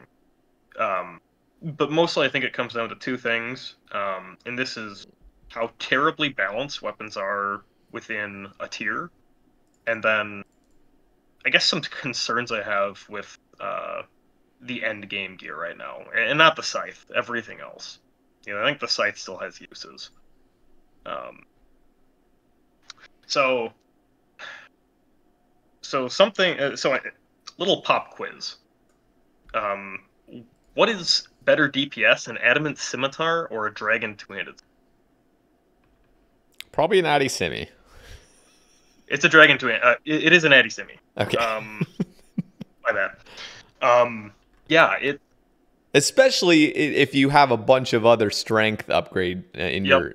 Yeah, it just progressively gets better. Any faster weapon as with gear is it's broken. I just feel like that's so backwards though. Like, it, like maybe if you want to say like the dragon two-handed sword is like a niche spec weapon and that's it. I mean, like, I guess you could go with that argument if you wanted, but like in general, I feel like the two-handed swords should be comparable to, at least the other things in their tier, right? Like, I should be saying the scimitar is a bit better than the dragon two-handed sword, not the adamant scimitar. Something with 30 lower level requirement. Mm. But and that extends, the dragon scimitar is stronger than a god sword. I don't think that makes much sense either. God sword's significantly harder to get. There's much more to that. Those are, I think, in most cases, just kind of like a spec weapon, but Yeah. I don't know why they have to be. Um, but The, throw, there is a but it's almost like we've dug ourselves so deep into a certain yeah, point in RuneScape where it's like you cannot make these changes now without fundamentally just completely revolutionizing what combat is. I mean, we've gotten to the point where oh, yes, like there's like dedicated spec weapons. We know for a fact that you introduce a two-tick melee weapon that will be the most dominant weapon by a mile simply because it attacks faster and you're getting all those yep, multipliers just doubled basically. So yep, there's just something fundamentally where we're just like, okay, like everything's kind of got to be kind of cookie cutter like this because we've just dug ourselves so deep into this. Yeah. yeah, and I think that's fine when we're talking about the late game because that's where the stuff actually matters. But when I first got into this, I really liked the ideas of claws, right? Because claws are cool. They have terrible animations. They're really funny. I don't know if you've seen the slash animation for a claw. Have you seen the It's like, stab animation for it? oh god, they're Bruh, so bad. your dude does not make any movement other than raising his arm real quickly. And if you're doing it like while you're running, your dude Yeah. just it's like he's punching. Like it's so odd. The slash animation is like literally just like a little like wrist flick. Yeah, it's It's just it's like so good. yeah, you just go Like like you just go down from your yeah, head downward and you just slash. Yeah, it's funny. they they need to well, there's no point in upgrading them because their claws are just awful. They're awful, terrible garbage. Um, and I just wish they would go back and like relook at some of this stuff because it's very maybe not demoralizing, but it's really disappointing. At least if you're a new player coming into this game and you're like, "Oh, that battle axe looks awesome." Right? I want a mithril battle axe. Yep. And then you look it up and it's like, oh, this is actually just terrible, and I would be better off using a steel mace. Like, um, and yeah, it's because of the speed.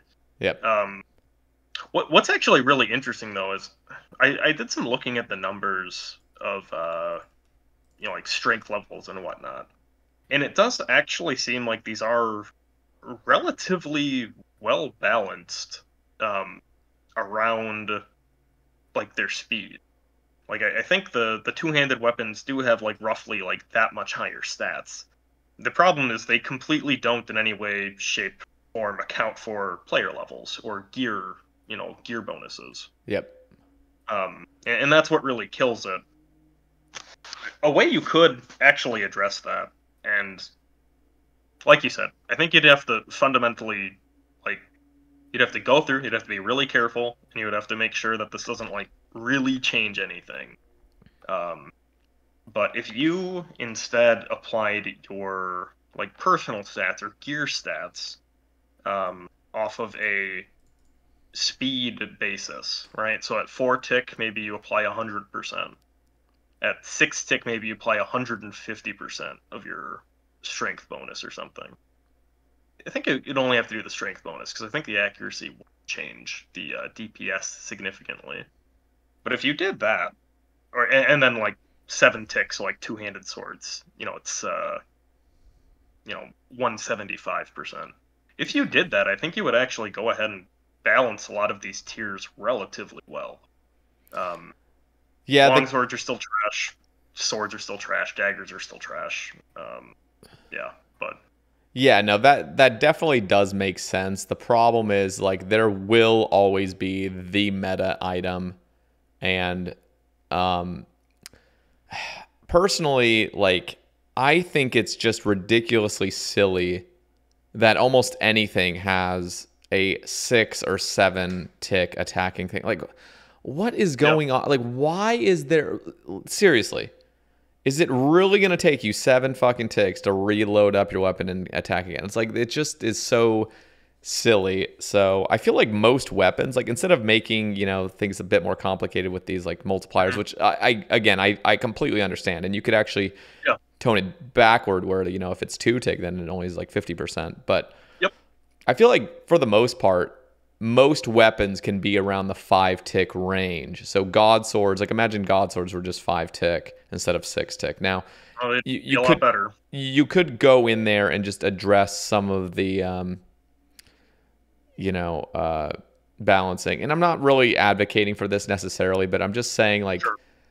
I feel like fundamentally very slow weapons just feel like shit to use. And Well, maybe yeah, yeah, that's just but here's the problem is like if we went down the road of just multiplying it by 150, then it's like now you just got this fucking just hammer that yeah, first of all will break PvP, and it'll also just make it just things get wonky real quick. If it was my perfect world, I'm not going to dive into this whatsoever, but like the sure. my perfect world is simply like addressing that armor should never in any situation give strength in any style. And that would Mm, completely break the game. Nobody would like it. There would have to be so many balancing with PVM, like just everything. But imagine you could just run around and your sword is really what's doing all the damage. Then you could have the most fun weapons ever. I mean, you could have like fucking claws that are attacking every 1 tick and it's perfectly oh balanced yeah, because you just have this, and so you just have a bunch of variety of weapons and they're all perfectly reasonably balanced, and the armor is all about defending yourself. Like it's truly about defending. So yeah, the wookses of the game, I mean, they would go out and do naked kills and not lose DPS. But again, this kind of would that'd be turn the game insane. into like Dark Souls in a sense where you could do naked runs and just look like a fucking badass. But Oh yeah. again, I'm not going to go into this anymore because it's just that is never going to happen. But that would, No, and it probably shouldn't. But oh, it would break the oh, game. It would make everybody like it would just make so many people quit. It would just become so confusing. how do you think people would react to like a rebalancing of like bronze through dragon tier equipment? Totally, yeah. And I Like think like would people have a problem with that? Do you think? I don't think so. I remember maces used to be about 5 tick. I think they've all changed maces to Yep. 4 tick. Yep. Change bases to 5 to 4. Our battle axes, did they change those from 6 to 5? No, maybe they're still terrible. It doesn't Okay. really matter. I mean, you could.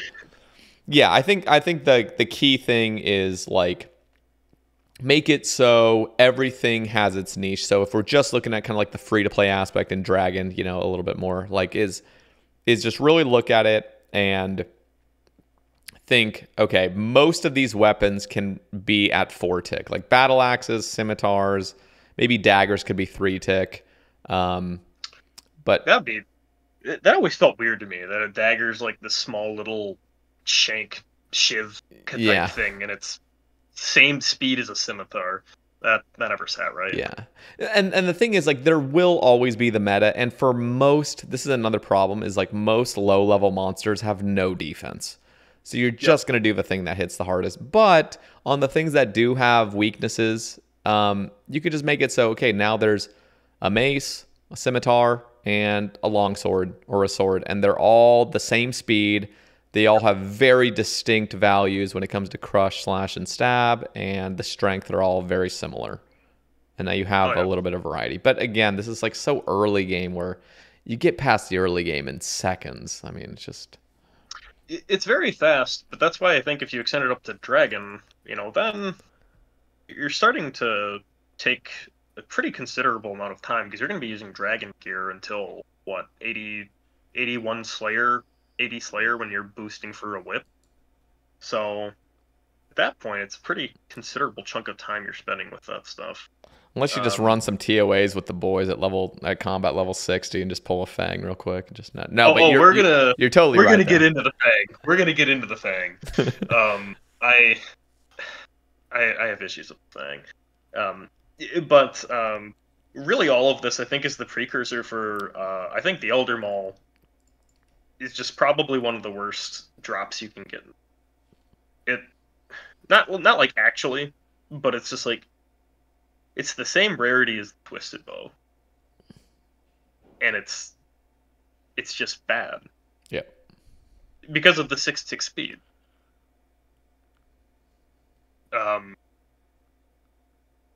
Yeah, I don't know. The Elder Maul is the thing that should have gotten the double accuracy, not the Fang. Definitely. Imagine that. You know where the Elder Maul is? There is nothing in this game where the Elder Maul is best in slot. Nothing. It's the same rarity as the Twisted Bow. It should be a 1 bill drop. Or at least, like, more than 9 mil, which I think is where it's, like, currently sitting. Yeah, I mean, it is the highest strength bonus. I still believe it's the highest strength bonus you can get from something, unless, I believe it's still that. But, I mean, you're right. I mean, when you're looking at the game through an Ironman's lens or just a PVM lens, like, it really is useless. It's got its use in PvP to just be a really hard-hitting weapon. Does it?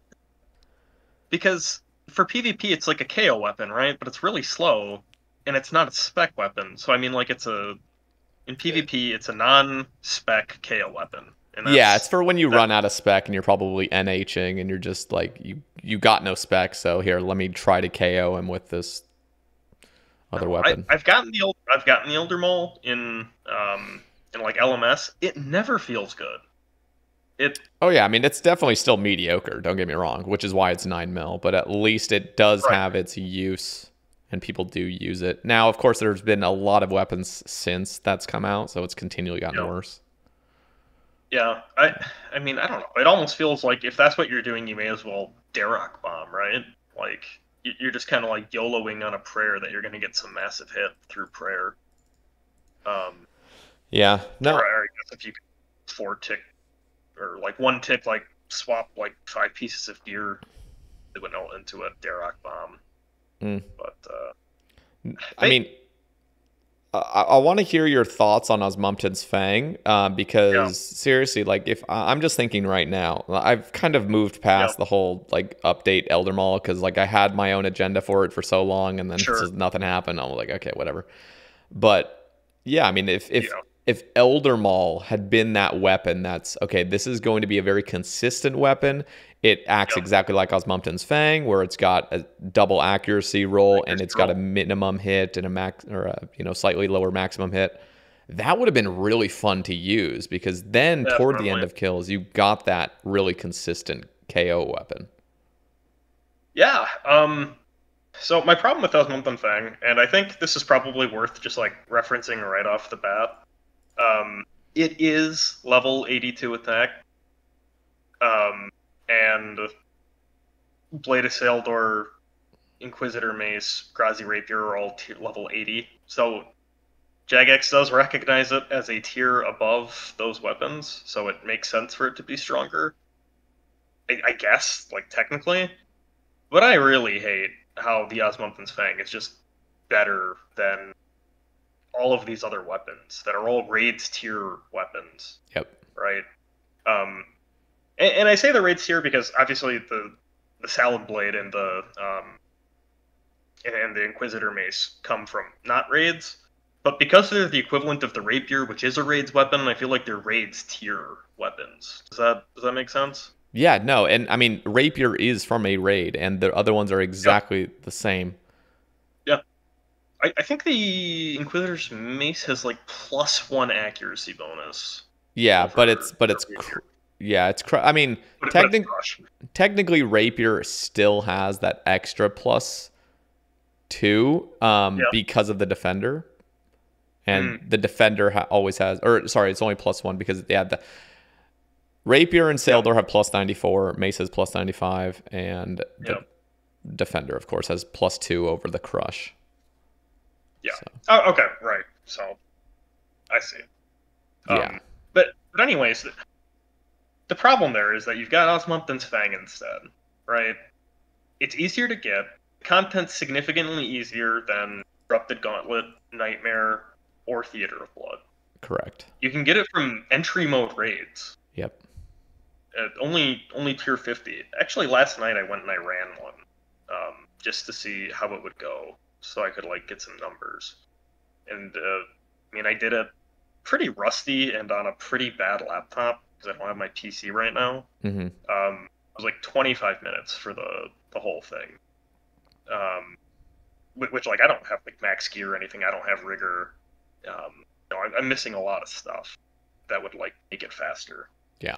But you can definitely like even like as soon as you can do the contact quest and like complete it, you can start running entry mode TOAs at 50 invocation, no problem, and start working towards that Fang.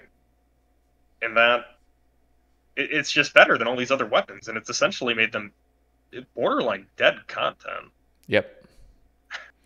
And it feels like shit using rapier, saildor, and mace now, because now we're so addicted. I mean, it's just psychologically, when you start never hitting zeros, you never want to go back to hitting zeros again. Definitely. I've noticed that personally. Like, I literally... I don't have a Fang. So I use the Fang, and I actually am like, okay, I've gotten to the point where if I'm ever doing any content, it's Scythe or Fang, because I hate hitting zeros. And it's actually I mean, I understand those are like the end game weapons that I'm in a peculiar position where it's like I am just like an end game iron, but like it is depressing how the Fang is, and I know people are going to get upset with this. I've changed my views on this quite a bit, but like the Scythe makes sense because it has a hefty charge. It has a hefty cost to use. Also a two-handed weapon. Exactly. And the Fang is entirely free, very easy to get, very minimal hours to even put in to get one. And then it's entirely free to use. Like, just go and use it. And I know I hear the argument. I just need to just stay on this point for a second. I remember, being really into, having the Fang have charges, and my view at the time was charge it with runes. I've since kind of gone back on that position, and I really think like end game weapons from raids, this is like an idea I have. Like, how when you want to repair Barrow's armor, you got to go to your armor stand in your POH, or go to some place. So I was just thinking, and I was just thinking, how good would it be if there is no inconvenience to it? It's really just go to your armor stand in your POH and charge this bad boy up with GP, and I really want it to be charged, mainly because charging feels better than degradable stuff. I feel like degrading stuff ends up just feeling worse. But some sort of armor stand where you're like reinforcing it and it just costs GP. But now you have this super powerful weapon that, yes, I know people will still use it. Mains will still use it. That people will use a best in slot weapon. But at least it has a hefty charge to it where you're not a very early level Iron Man that has now surpassed every progressional weapon going forward, and you just now have a Fang that's dominant. Yeah. Because you do have that cost associated with, where it's like, okay, I could still use my rapier, or I could still use my saildor and feel good about it because they're completely free to use. And we could balance the cost, but yeah. So, kind of on that note, what do you think of the idea of using like metal bars as a resource to charge it? I'm actually so I was talking to Con No One, who I've had on the cast before. He's very into like these balancing issues, and I truly don't think metal bars would solve anything. I think it would actually just piss people off, and and the reason I think it makes thematic sense, don't get me wrong, but so does Blood Runes charging the Scythe. It's like it makes thematic sense, or barely. Technically the Vials of Blood is the only thing that makes thematic sense. But like, at this point, I would be I would fully want to re-look at the scythe and maybe even just entirely take out the vials of blood. We could still keep the vials of blood. Maybe I feel like it's just an inconvenience for inconvenience sake. I really don't feel like we need to just. You could just make them worth like a certain number of blood runes of charges. I just think at this point, make it so melee weapons that are best in slot. I'm not saying doing it to every single weapon. I'm just saying best in slot weapons that come out, make it so they're charged with GP. Because then there is no like people aren't like, oh my god, I gotta upkeep my scythe with rune crafting, or I gotta upkeep my thing with metal bars, or I gotta upkeep. It's like it's all just GP at the end of it. So now you do have, because Ironmen also, endgame Ironmen want a use for their GP, and I'm trying to get rid of Shopscape, but then people are like, well, what are Ironmen supposed to spend their GP on? And it's like, what if best in slot melee weapons have a very hefty GP cost? So now you can continually PVM, get your money, and that is the thing that's going to upkeep your weapons. And it is a form of a GP sink. And it makes sense because now you've not completely obliterated the mace, the rapier, and the sailor, because those can be the free baseline best weapons. And then everything above that, at least in this period of the game, this year, like we can have better weapons that have a serious cost to it. And it is more appropriate in my eyes. Yeah. Yeah, no, I mean, I agree. And I think being an Iron Man, specifically at this level, right? I don't have a Fang, but I do have a Bofa. And so right now, kind of like, well, if I'm looking for a new melee upgrade, is it even worth my time to go back to CG? Or absolutely not. Or to learn Nightmare, or to do anything other than TOA, because Nightmare's like really bad right now. I think because the shadow just completely destroys the heart, like the Nightmare staff. Yeah. Not in everything, but like pretty much everything. I think the Nightmare staff is like 3 uses in the game or something across the 3 different variants. Not good. The Fang pretty much negs the Inquisitor mace. Torva destroys the Inquisitor armor. There's just no point to do Nightmare. I know. It's depressing. And I think that's like a big problem, because Nightmare was built around these like lottery drops, right? Where drops are all really rare, but like, oh wow, look at these. And now they're all like nearly dead content drops. Yep. So. And it hasn't even been many years. No, that's the other thing. When did Nightmare come out? Like 2019, 2020, 2021? I don't even remember. It's not that old. Yeah, it's not in a great spot. But I think charging the Fang, depending on the... I don't know. So this is tricky. So it's like, I've got a tent whip, right? And I, in a lot of cases, will use an abyssal whip over it just to save charges, because I don't have more abyssal whips to use, right? And I don't want to. I definitely don't want to like have to go back to like a dragon scimitar for a bit or whatever until I like get another whip to like recharge my tent. But the fact that it isn't so accessible to get that in charge of the whip is the reason I don't just use it everywhere. If it was just GP based, I wouldn't have a problem with it, because, just use it everywhere, get the little XP, or get the little extra like DPS buff from using the tent whip, and I can charge it with money later. Or same thing with like Zulrah, right? It's like, well, you have to make a decision actually about if you actually want to do this content, because you have to get more Zulrah skills to charge it. My worry with GP for all endgame content, just if it's so accessible to charge it, are the charges actually worth anything? Unless you make the charges like just so expensive that you like actually have to consider it.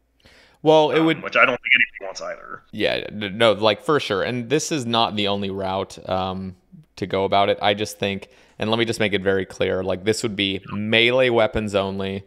This would be only the best in slot weapons that come from raids. And I just want to state, like, I think most melee weapons should be free.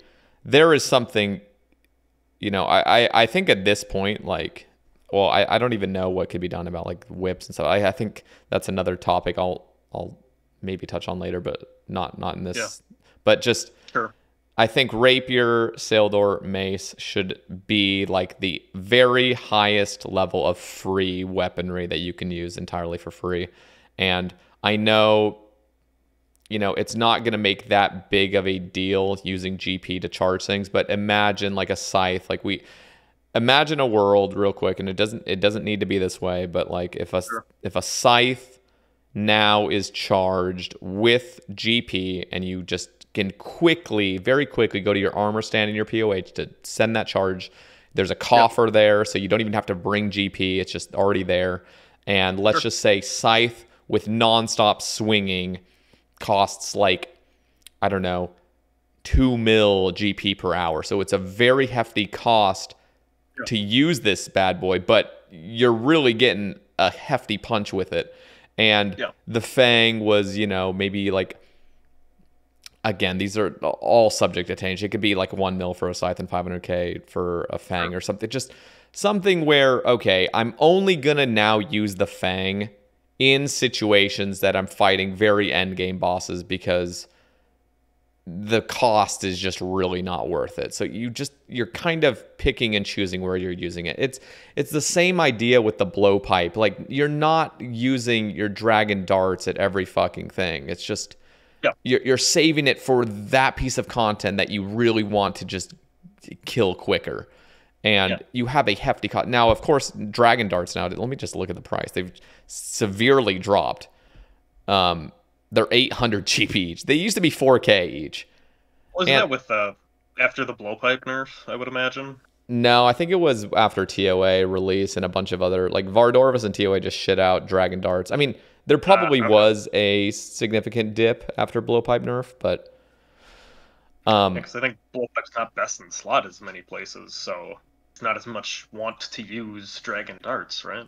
Yeah, so, but you can really see, like, there is a hefty cost to the blowpipe, and people are not just using the best things at all times. People were picking and choosing, and it would be the same thing with a scythe. Now, if you're a very endgame player, you're not going to give a fuck about the price, and that's the you know, nice perk of being an endgame player is you just don't care anymore, and you just spend, and you're getting faster kills per hour, so you're technically not even really losing money. But when we look at early level accounts, especially when it comes to Ironman progression, you can't just have all that money ready to go. So you're not just going to skip all these free weapons just to get to the bad boy stuff. And like, what if what if the Fang was exactly what it was right now, but it was significantly harder to get?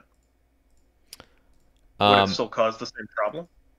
No, I mean, okay, so if we really want to, like, and I'm saying this in like a way to fix it without, you know, going into just changing a bunch of things. So the biggest problem is that TOA is very easy, generally speaking. I agree. It's not an endgame piece of content, really. It doesn't feel like that. You can make it an endgame content if you want, but and I'm not saying necessarily that TOA was a bad thing. In fact, I think it's a net positive overall because it's gotten people to learn more mechanics and get a feel for raids, which I think is great for the game. But I think TOA is pretty fun at the very least. But you can't have these incredibly busted items with something that kind of feels like mid-game content. No, I agree. Which is why I was saying, like, if they created, so if Fang wasn't in TOA, they release raids for it, it's like harder than Theater of Blood. And that drops the Fang. Is that okay then? Yeah, I'm just curious. Exactly, that would be okay. But I still feel like those hefty costs to things really. Should be like just imagine the scythe was completely free to use. That would have been so unhealthy for the game, even if it's from TOB. Like even if it was from TOB, you're coming out with a scythe that is just dominating everywhere. It's so goddamn good. The cost associated with it was very healthy for the game, and I don't think anybody can really disagree with that. So Nope. that is where I really stand when it comes to very, very, very powerful weapons. They need cost So associations. so here's a question. Yeah. We are gonna get a raids, or we are gonna get raids 4, right? Yeah. Um, it's coming. It's gonna have new drops, and they're not gonna be very exciting if they're not best in slot. Yeah. So Totally. and so maybe raids 4 doesn't have anything better than Fang. Maybe it's something more niche. Maybe it's an upgrade on some other type of gear. But let's say raids 5 or 6 or whatever comes out, and it's something that's just better than Fang. So what kind of cost do you give that then? And does the existence of that just make Fang trash? Yeah. Well, personally, I don't think there will be something that outclasses the Fang in Raids 4. I th- I No, think, no, probably not in raids 4. That would be insane. but you are saying but theoretically, you're saying like if that, Yeah, like raids like 5 or 6 comes out, okay. and that has an upgrade over Fang. Because something will, assuming Yeah. the game doesn't like die, right? In the Yeah. next 10 years, there's going to be an upgrade to Fang. Mm-hmm. No, for sure. And that's really where, like, okay, like right now in the current year and hopefully in the next couple years, in my head, I'm thinking baseline best in slot should really be the Mace, Saildor, and Rapier. At some point along the line, because it used to be Whip. Like, Whip used to be like that baseline. Like, okay, this is like Yeah. really good. So, by 2026, I'm totally okay if those are now kind of in the not so great, the kind of like, second best in slot. The problem is like we are getting to a point where, okay, things literally will just become dead content that used to be good. Like Nightmare will entirely be made obsolete if things don't have some sort of cost associations. So, and it doesn't need to be cost associations. I'm just saying like that is the fix that I think is appropriate. I think I think that's the other problem. I think Nightmare, well, I guess not the Mace, but like the Nightmare staff, yeah. like for that to be good, you got to be using what is it, Tome of Fire and Fire Surge? I mean that. What's the cost for casting that? Because that's not very cheap either. It's not. And like, yeah, no, and it's just a really odd item where it's like you have to be auto casting. It doesn't feel fluid if you're not already in this thing. Like it's just if you brew down, Auto-casting your for guy gets draw. fucked up. Like it's very odd. It's good for PKing. It's a really good PK weapon because Shadow can't work Yep. in PK in PvP. Right. But Powered stabs in general. I yeah. guess that's actually the next topic here. Are powered stabs? Do you think powered stabs are too good, or are they just like what feels better to use, so we ignore it? Or They're incredibly powerful. And Yeah, the Shadow came extremely. out, and it is just so incredibly dominant in almost every situation. The Shadow could have had such a heavier cost. It's like such a heavier cost. What Where even is the cost? it's like 5 chaos and 2 souls, I think, per Oh every yeah, 5 that's like ticks. nothing. And it's That's a, and, nothing. and it's a slower attacking weapon. So like I'm pretty sure it's cheaper than the Sang. And it's just very odd to have something that's so incredibly powerful that has very little cost associated with it. And so really, I think that the Shadow should have been like twice that cost, or something like, okay, I am getting to use this absolute just missile launcher basically, and there needs to be a downside. Like I just think there needs to be heavier costs on these just absolutely insane weapons. Yeah, I think the other thing is that you don't even need to go that far. You don't need to go to the Shadow. Which is supposed to be like, I mean, maybe it should cost more, but it is supposed to be like that item. Like Yeah. they wanted something that like rivaled the T-bow for like, power. Which I think is fine. But It's like the big ticket item. yeah. But, No, you're right. The thing is, like, the Shadow is good, like, basically everywhere. Where T-bow does have its spots where it is just absolute dog shit. it's got to be a like a magic, like a high magic level for the twisted bow, right? Isn't that Exactly. how that works? Yep. Yeah. And Um, Shadow just feels like it's good everywhere. Here's the thing though. So back to powered staves in general, like as a class, right? So in typically you're not really using magic where you don't have to. It feels like in combat because it's expensive, right? So you use it for like PVM, but like you're probably not really AFKing too much like spells or whatever when you're doing Slayer. I would imagine. Mm.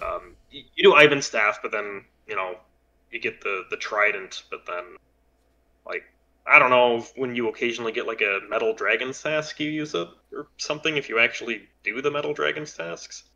Yeah. Like you don't use it at demons, you don't use it, you know, well, you use ancient spells for barraging and bursting as well. Um, but, so the main content I feel like when you're using magic is raids, and Theater of Blood you're mostly using it for freezes. Correct me if I'm wrong. I'm not very adverse in TOB. Yeah, I mean, you're not really using powered staves at all in TOB. You're just Yeah, you're just using freezes, right? So that's Cox then and TOA. And I'm pretty sure in both of those, the Trident of the Swamp does more DPS than the Harmonized Nightmare Staff with Max Gear. yeah. You would. That's insane. Why is the Trident of the Swamp better than the Harm Staff? I mean, I think it depends. I think the harm staff technically is better in certain situations, but there is so much baggage when it comes to the harm staff. Like it's just Well, you need to be on the standard prayer book. yeah, You can't use thralls anymore. You need and to have a that's actually tome. what gives the Trident the DPS boost. It's the Thrall. Yeah. I believe the Thrall bridges the gap between the Trident and the Harm. Yeah, that's probably it. Plus, the harm doesn't get any effect from a saturated heart Yep, and that's or why it's overload. only at like Cox and TOA where this is like an actual comparison, Trident of the Swamp and Harm Staff. But that feels really wonky because it's like where do you use the Harm Staff then? Just PKing. Like even without the shadow. Well, like why is there a 3,000 a 1 in 3,000 drop from Fasani's Nightmare? It's a 500-hour grind. That's just a niche, maybe not that niche, but like just like a PKing weapon. Doesn't that feel No, it's wrong? complete. Yeah, it's completely silly. Yeah. But now it is what it is. It's a PK weapon.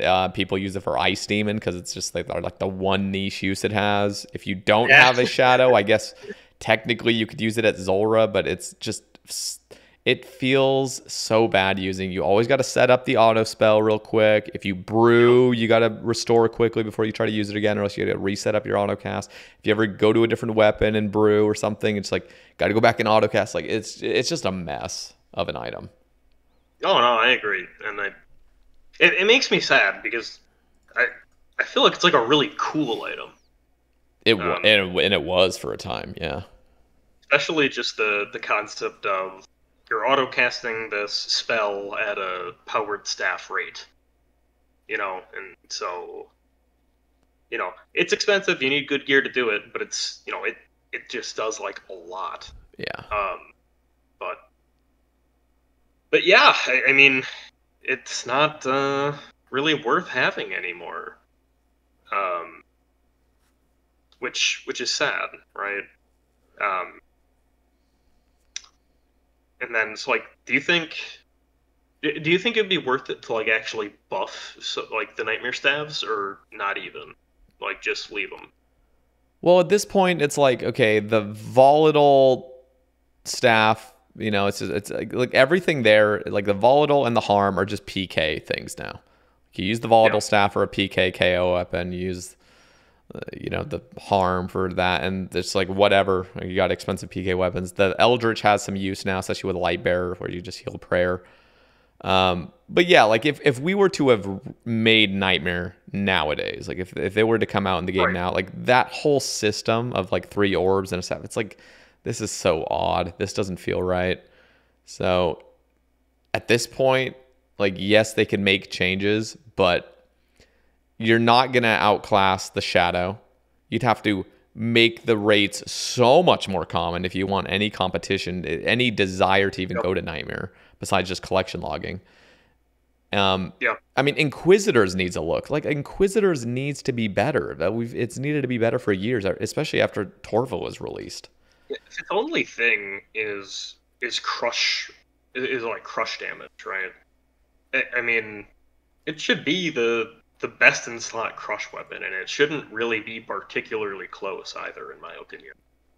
Um, Yeah, there's certain things like the one of the ideas is just, and I think there's a few instances where it would have some detriment, but for the most part, if you were to make it so you're equipping full Inquisitors and you guarantee a Dragon Warhammer spec using it, like that would be such a huge buff. That would be so good. I mean, it would help in so many places. People running CMs, people doing Corp, people doing any form of PVM where the inconsistency of landing a Dragon Warhammer is just irritating. would that be And worth the gear swap though? it would in a lot of places. Like technically, if you're trying to like speed run something, you would just keep resetting or something. Like if there was Yeah. no other spot for the Inquisitors, you wouldn't. But like if you're doing team content, yeah, just have one guy that like guarantees those hammers, bring in the Inquisitor set. Like there would be so many uses where it would be great. And that would be like the niche. Like, okay, I really want Inquisitors because I want to guarantee my hammer specs. And Yeah. if you were to significantly make a buff to the crush bonus potentially, or make it so the max set instead of 2.5% damage and accuracy makes it 5%. Give the Great Helm more than +4. Like the Inquisitor's Great Helm is +4 strength and addy armor defense. The Torva Helm is +8. Like Jeez, man. it's literally double, and it's just an absolute tank. It's like, what is going on? Like, make the Inquisitor's Great Helm like +6 at least. So there's Yeah. just a lot of No, things that need to be changed. I don't know. The other thing is like, if you want it to hold up, you almost have to like future proof it a bit too, because Yeah. the last thing you want is like it's like just barely better than Torva, and then the next item comes out and it's worthless again. Yeah. You can't put it in that situation. It's niche of being able to land specs, hammer Yeah. specs, and maybe even any crush weapon spec. I don't know how that might go a little bit crazy, but like just something where it's like, okay, this is actually valuable in a lot of niche situations. That would be good enough. Oh, you gotta combine it with the Elder Maul. Give it like the Fang effect or something like it, right? Similar. That would be insane. Yeah, like On full. just crush weapons in general, and then you make the mace and the Elder Maul and all that stuff. Super interesting. Yeah, or just like entirely get rid of the normal crush bonus that you get from the gear and just make it so like any crush weapon you're using gets like a 25% accuracy boost. That'd be good. Like or like That'd be a good. yeah, something like a fang, like you said. Yeah, that would be. There's all kinds of things they could do that's neat.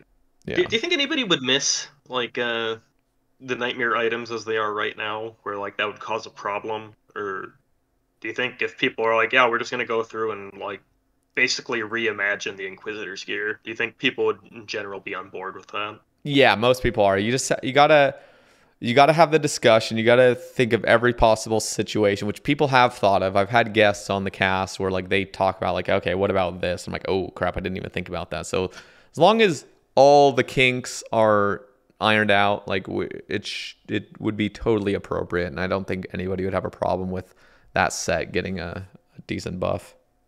Okay, so prayer book. Yep. So when they came out and they did their video or post, I don't remember what it was, explaining why they were canceling the ruinous powers. What they said is that they tried to. I'm pretty sure what they said is that they were trying to take the same approach that they would with like a new spell book, right? Yeah. But that's like actually the opposite of what they did.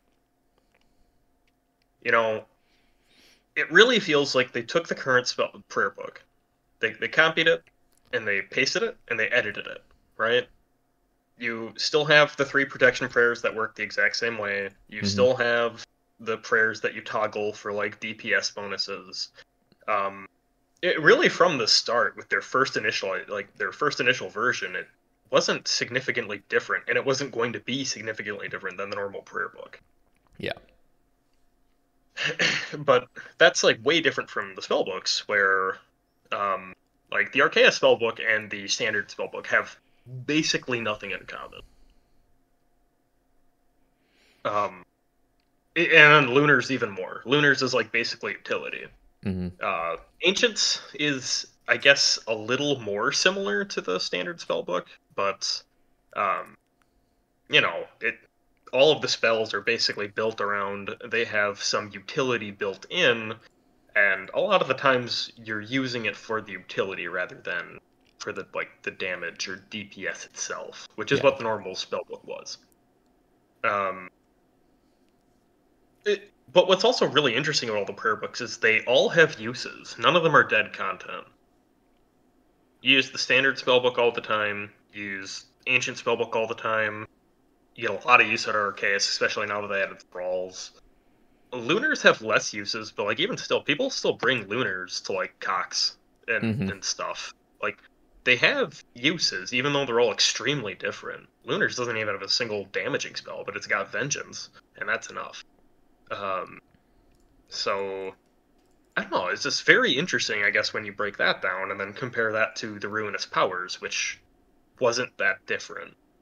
Um, and so, my idea for what you would want to do with a new book um, is kind of reimagine these things. You boil these down to their essential components, and you work from there. So, instead of saying protection prayers, what you do is you say, well, it's not actually that these protect you from damage. They provide some kind of sustain, right? So that you can stay in a fight for a longer period of time. And then I guess increasing DPS is fine, but it doesn't need to be just strictly numbers, right? There's nothing that says it has to be a 5% increase to this, right? That's like very basic with like increasing DPS. You're literally saying you increase strength by this amount. Mm-hmm. Um, so, kind of as we've been talking about this, the one thing we didn't really talk about is the value of certain stats. Um, the community in general seems to really focus on strength, or like melee strength specifically. But on top of that is also percent magic damage and range strength bonus. These are the things that mattered the most when we're talking about gear, right? Especially armor, which I know you said you don't like, but that is We what's deal valued, with it. Yeah. right? And something that I, maybe I'm wrong, but I feel like the vibe I got when they were first talking about Osmumten's Fang is that it's going to end up being a bit more of a niche weapon Yeah, because that it's more was focused it's on accuracy than strength. yeah. But then, lo and behold, when your accuracy is actually like 98%, it's really good. Yeah. um, so I feel like the core here of what I want this prayer book to do is to reimagine what stats are actually useful. Accuracy is still useful, but it's not the most important. Defense has use, but in general, if you can increase DPS in exchange for defense, you'll do that 9 times out of 10. Maybe 49 times out of 50 even. Yeah. Pretty few cases do you actually prioritize defense. I guess maybe like the only place is like Kriara, um, if you're trying to do like longevity trips, because Kriara just shreds you. Mm-hmm. So, what I would want from this prayer book, and the approach I would take for designing it from the ground up, would be you want to add value to accuracy, to like accuracy levels, and you want to add value to the actual defensive stats of your gear. Um, and then a couple other things in here that we can talk about in terms of like putting value in like attack speed as well. Um, but I kind of like where I want to take that. So the main thing is getting bogged down in the idea of you have your 3 protection prayers, one for each like type of the combat triangle. So what I think mechanically would change with this prayer book idea is you really want to not live in the prayer tab. You want to be being more active in your inventory tab instead, like Mm. significantly more active, or at least introducing different mechanics. So the main thing that I was thinking here is, and I don't know if you make this some target defense level or if you make it based off of the opponent's accuracy levels. Um, but basically, you put on this one prayer, which I've been kind of referring to internally as Confide. Um, and you take just straight up reduced damage based off of your defense levels. So, so you've got Confide up, right? You're going to be hit by a mage attack or something, so you want to make sure you've got really high magic defense to negate as much of that damage as possible. Then, if the next thing's going to be like a range hit or like a crush melee hit or something, you need to quick switch your gear. Instead of flicking your spell or your prayer, you're flicking your gear or changing your gear quickly, um, so that you're going to reduce most of that damage. And so that's how you're kind of working through this. So you're changing your gear and hopefully putting a lot more value in different kinds of gear. Um, than just camping your style and changing your prayers. Yeah. So adding like a much larger difference. And the thing though is, if that was the case, you would still just eventually die. Because assuming you don't, you know, always get your defense down or like up to max where you're fully blocking everything, which I would imagine isn't always possible at higher level content. So that puts it in line with 2 other spells, which are 2 other prayers, which I've been thinking of Absolve and Repent. So basically, the kind of the theme there is like sin, like the sin is like how much damage you've taken. Mm. Absolve absolves you of the sin. Repent is you are repaying debt of like the protection.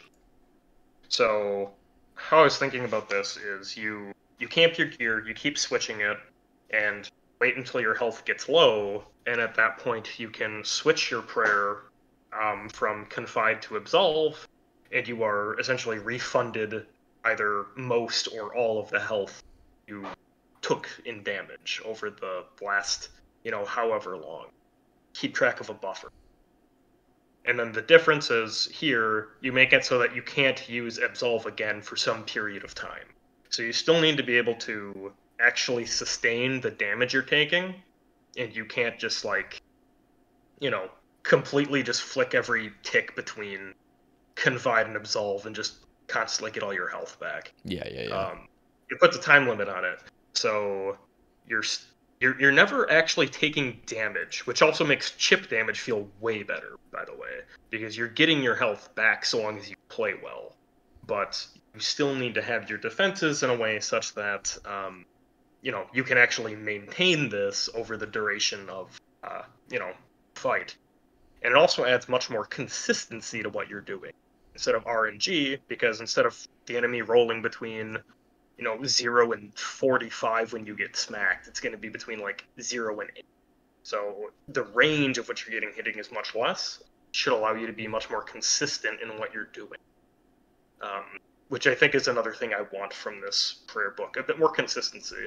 Mm. I know a lot of people in the high level community, which I'm not part of, but I think a lot of what makes a lot of content unfun to grind is just kind of that idea of RNG. Yeah. The difference between a run being good or bad, regardless of your play, is just, did you hit well? Did you get hit really, did you get hit, get like smacked around? For cases where you can't control it. And I think doing something like this also brings that down. There's still some RNG in the game. I think there needs to be some, but you can limit it by kind of clamping the numbers with this. So then the third part of this would be repent. This one I'm still kind of working on, but the idea would be you don't heal anything, but then you get some kind of damage buff on your next attack in exchange for using it. So that really can only be like a KO shot because you're not going to have any health or anything to work off of if you're putting yourself in that situation.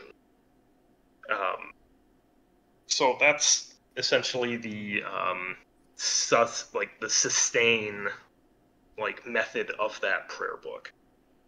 What do you think of something like that? So I like the ideas of clamping things down. So let me just ask you, because Yeah. would this require an entirely new prayer book? Because one of the concerns is like there needs to be enough on a new prayer book in order for it to feel like a new prayer book. The other concern is like with a lot of high level players and a lot of people that have become entirely used to and attached to the current Hmm. prayer book, like there are certain things you just can't withhold from other prayer books or else they're rendered useless. For example, redemption, that has become like an entirely iconic prayer in order to like, you know, heal up when you're very low or do a tightrope skip or do like anything like that that needs to almost be a thing. If you got rid of protection prayers, it's going to feel very odd because Well, I think that's kind of the point, though. You, if you if you're forced to have the prayers that are in the existing prayer book, mhm. you can't really have a new prayer book. Yeah, and that really is where it comes down to. It's like I feel like their attempt at Ruinous Powers, their attempt at a new prayer book failed, and I think it's because a prayer book fundamentally is not like a spell book. Like spell Yes. books are not used in every situation. Prayer with almost all combat is always used. Yep. And in order to make an entirely new prayer book, like you have to have so many of the features that we already have in a prayer book, which is why a lot of people have suggested that we just keep the standard prayer book and add like people have suggested the God prayers, and people have Yeah. I've suggested just adding a few prayers that are like, you know, a Hmm. judgment prayer that has more accuracy, a bulwark prayer that is more like a defensive prayer that you could flick. And Yeah. I do actually like your ideas of those three different prayers. That I don't think it requires a new prayer book. I think it requires just attaching to what we already have. So in a situation I think if where, you release these, though, as they are in the new prayer book, they would be dead on arrival because you're not. The reliance on actual defensive gear would mean that the gear that's like actually good in this meta right now, right? Like with strength bonus and whatnot, mhm. is always going to be preferable. And if you have mediocre defensive stats, you can't use these prayers really. You'll probably get eaten alive. At least that was the intent of like how I would imagine the numbers would work out. So wait, sorry, could you just repeat that one more time? Like I want to say something, but I Yeah, want to make sure I heard you right. sure. So So right now, the best gear is all gear that increases your damage. yeah, well, okay, yeah, okay. So that was the main point. Like Sure. that I needed to hear. But the thing is that we've gotten to a point where Torva increases your damage and is on par with Justisure. And like, Yeah, Torva's definitely something. yeah, like if we were to have gone down the road of having like an assassin armor where you're literally wearing cloth and Hmm. you have an insanely like that is the way we should go. The problem is that most people don't want that. Most players that want this game are they just want best in slot everything, make it so Torva's the best, make it so Scythe's the best, make it so everything's just the best, best, best. But we could go down a road where, like for example, if Raids 4 came out with a new melee armor, make it Hmm. really strong, but make it literal cloth or even make it negative or something where it's like, okay, like this is really a spot where you will dominate, but you're going to get messed up using it. So, so let's go back to this though with Torva. Okay. So Torva would be really good if you were going against something attacking with melee, or probably range. Yeah, it's both. But you would get shellacked by magic damage. Yeah, I mean, you wouldn't protect it, but you would be. It wouldn't do anything. So you wouldn't be able to use it there. Yeah, that's fine, but I'm just trying to think of a situation where. Well, the reason I think this would have to be separate, Okay. is just because of that specifically. If that was the case, anywhere where you tribrid even remotely, so any raid, not most, but a lot of high-end content, Yeah. you just couldn't use this. Because it would require you to be in suboptimal gear at least some of the time, depending on what the enemy's doing. But it would still be worth your, so with your new prayer book, would you also have piety, augury, and rigor? No. Like what happens there? Like what are your damage buffs? Sure. Like so this is complicated. I haven't actually thought of anything specifically for range. Maybe you'd have to add something in there for range, but I feel like one of the points would be to take focus away from range, because range has been like the meta for like the longest time. Specifically, I think because of rigor, right? The damage buff is just so high. It was really. I mean, we've kind of come back with Torva and Scythe and Shadow, but for a while it was. Sure. So for melee specifically, I was thinking of the idea of critical striking. But once again, the point here is to make it more focused around your attack bonus, and then furthermore to make it, not based off of, not RNG, right? So there has to be some RNG involved, because this is going off with your accuracy stat. So what I was thinking is every time you have this prayer on, which gives you the ability to critically strike. So however many attacks you hit, right? Whenever you roll an attack, and if you want to make it so the Fang isn't just also disgusting in this, you make it so it's only the first accuracy roll of the Fang. But every time you make a hit, you roll another attack, attack buff.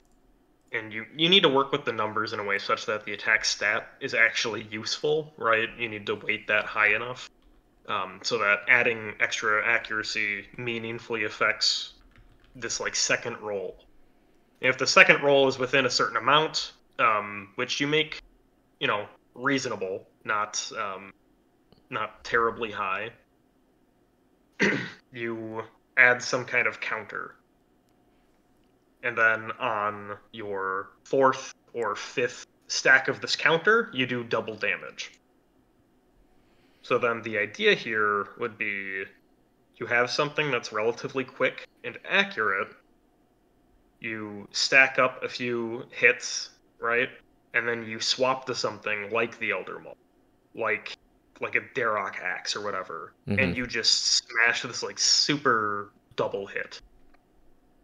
So you kind of play around quickly using these attacks and then making sure you get your one really big hit in, or something around that concept. If you wanna, you can increase the critical strike damage or whatever, but then make it so that you can't change your weapon or something like that, so that you can't do this kind of cheese. But I thought this would be a good way to introduce more value into slower weapons without fundamentally breaking how damage is calculated. You make it a swap for these big hits. Yeah, I think at least where it comes to that, this is just my own thoughts. I don't think a prayer book needs to be the way in order to get those weapons up to par. I think one thing I like is kind of what they've done with the Executioner's Axe that came out with the Desert Treasure 2. Is it's a very cool weapon. Yeah, this kind of load up. And, with the slow weapons we have, I'm just thinking Elder Maul, for example. It's if Elder Maul would have had, if we could go back and people would vote yes to it and whatever, and have the Elder Maul be a sort of weapon where, you charge it up in a sense, or who knows how you charge it. Maybe you don't even have to use it to charge it, but do something that gives that like unleash thing where you would use it to get a critical strike when it's really optimal. My concern, I think this is, and it's nothing that you're like necessarily suggesting. I just don't think there is. Yeah. I don't think there is a way to add an entirely new prayer book that wouldn't be completely dead content on release, or wouldn't have to require almost everything that's currently on the prayer book. So I understand like we could have what you suggested, but it would be for such minimal situations, and it would be for more of like a mid-level account type that is fighting things that generally aren't being like tribe-ridded or whatever. And the other concern is like if we have that, then when people do get to endgame, they haven't had practice with the standard prayer book, and now they're kind of used to this other method of it's just tough. And I think part of it is me being quite jaded at the high level, where like we've just gotten to a point where it's like we have fundamentally built all of our skill around this one prayer book, and like the entire game, the entire combat system, like its core is using these 3 protection prayers, using these offensive prayers, using these other things for certain mechanical things. And by changing that, like it's either dead content, or it's completely revamping, or just it's making things not what we're used to, which is in turn a bad thing. I don't think this would probably pass a poll, pretty much ever, just for the fact that, let's just say theoretically it was perfectly balanced with the existing prayer book. Mm-hmm. They're both very useful. It's just a difference of, what you want to be doing. Yeah. Right. I don't think it would pass, just because I don't think people would want this level of change. But these are still a lot of existing skills and mechanics and principles in PVM of gear swapping, and that kind of thing. I suppose, like, lining up specific attacks, maybe not so much. That's much more of like a PvP type skill, I think. Getting your opponent to like a specific level and then trying to quick swap out to like a KO weapon. That kind of thing is how this would work. But I don't know. I don't know if there's a way that you could make it, or I'm pretty sure there is a way that you can make these concepts where it is still useful at a high level, and it is still useful for tribe ridding. The difference of whether or not this works, I mean, theoretically, is just a matter of getting the right numbers so that this fits. And maybe that's not possible. Maybe it's too ingrained where it's like you balance it for one thing and it's just completely awful for something else. I think that's, or something like that. Yeah, that's generally what happens. But again, it's like I am not against your ideas. I just don't think an entirely new prayer book could ever work with that. I think with our current prayer book, we could have something where you're taking damage, your prayer is getting drained from it, and then there's that kind of like what you said, the absolution or the repent, where boom, you've now recovered, and it's in turn with prayer. I think there is something to that, but I just don't think it could fundamentally fit with a new prayer book entirely. Yeah, and I think that's fair. I don't know what I would want to do with it, but I haven't really seen anybody talk about the idea of critically striking or really putting any value back into the defensive stat or the accuracy stat. That seems to be things that people just kind of leave on the wayside when they talk about these things, seemingly. I guess there's like Gambit. Gambit was cool, where right, you could like flick it and it would give you like a large accuracy buff for that while it was on. So I guess stuff like that is similar, but then it's not really valuing the stats a prayer that,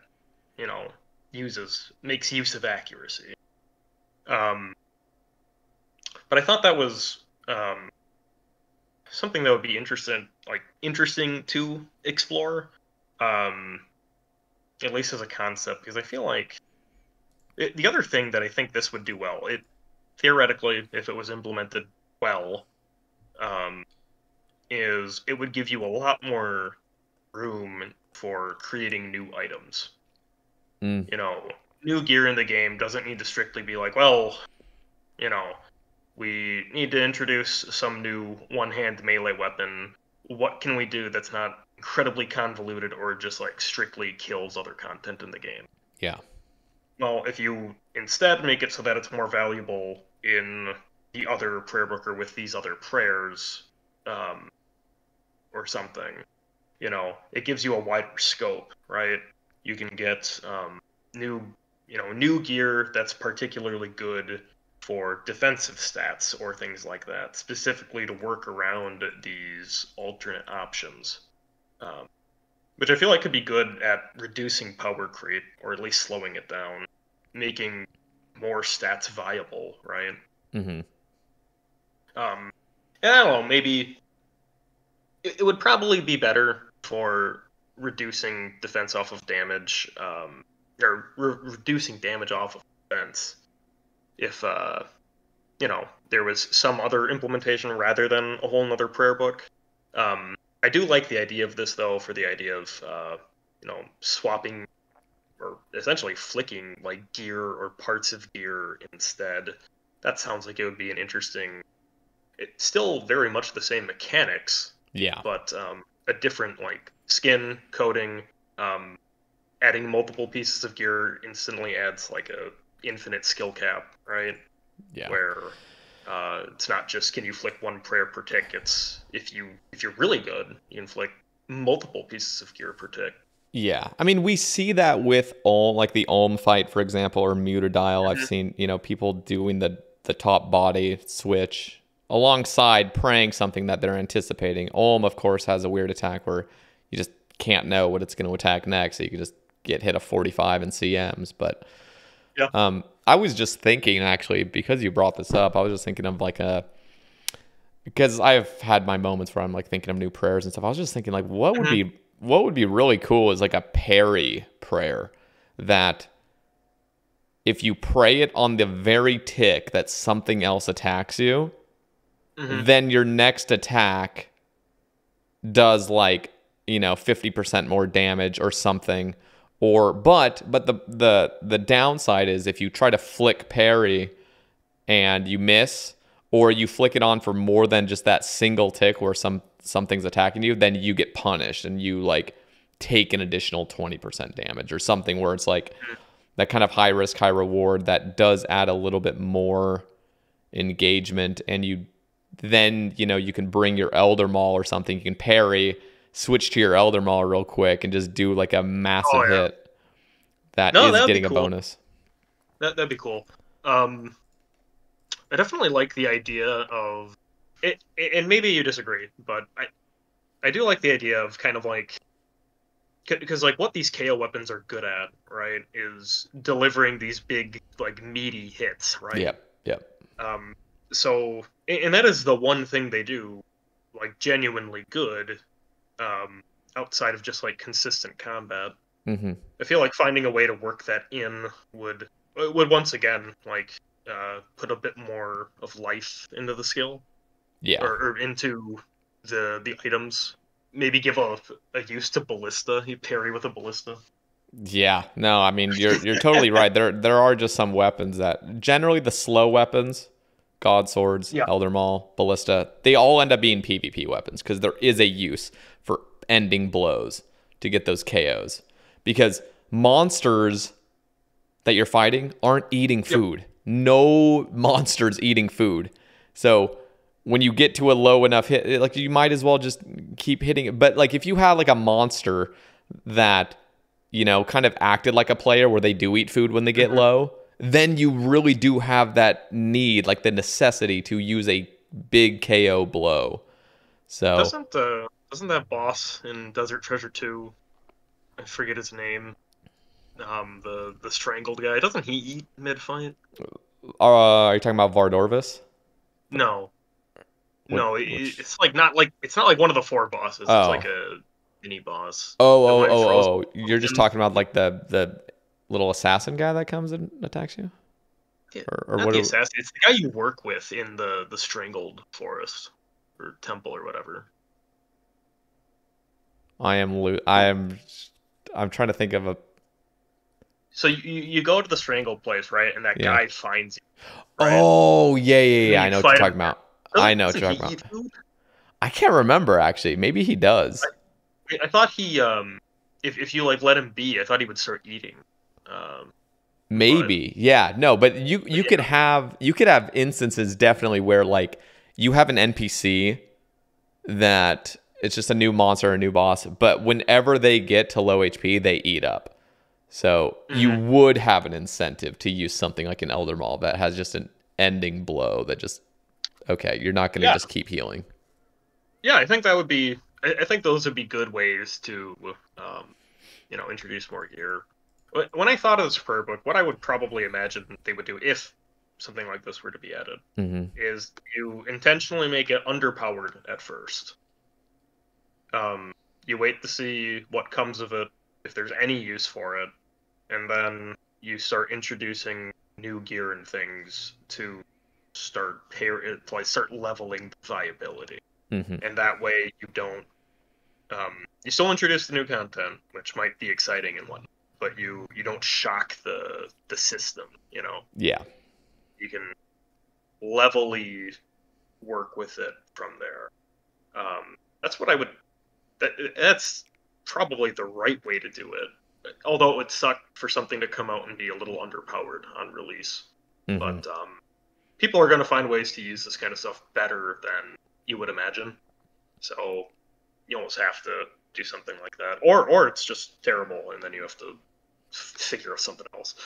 Um, It's very tough. I mean, we saw the same thing with Ruinous Powers. Even when it's almost an identical prayer book, there was just yep. still, it's just like you can't, it's just, it's so ridiculously hard to balance it. It's Hmm. basically impossible. It's an impossible task. I'd be, Yeah, I mean it's really hard. yeah.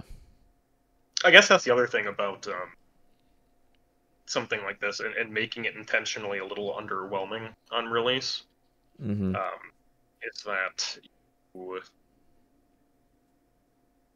it gives you the time to find what its like weak points are, what its Yeah. etc.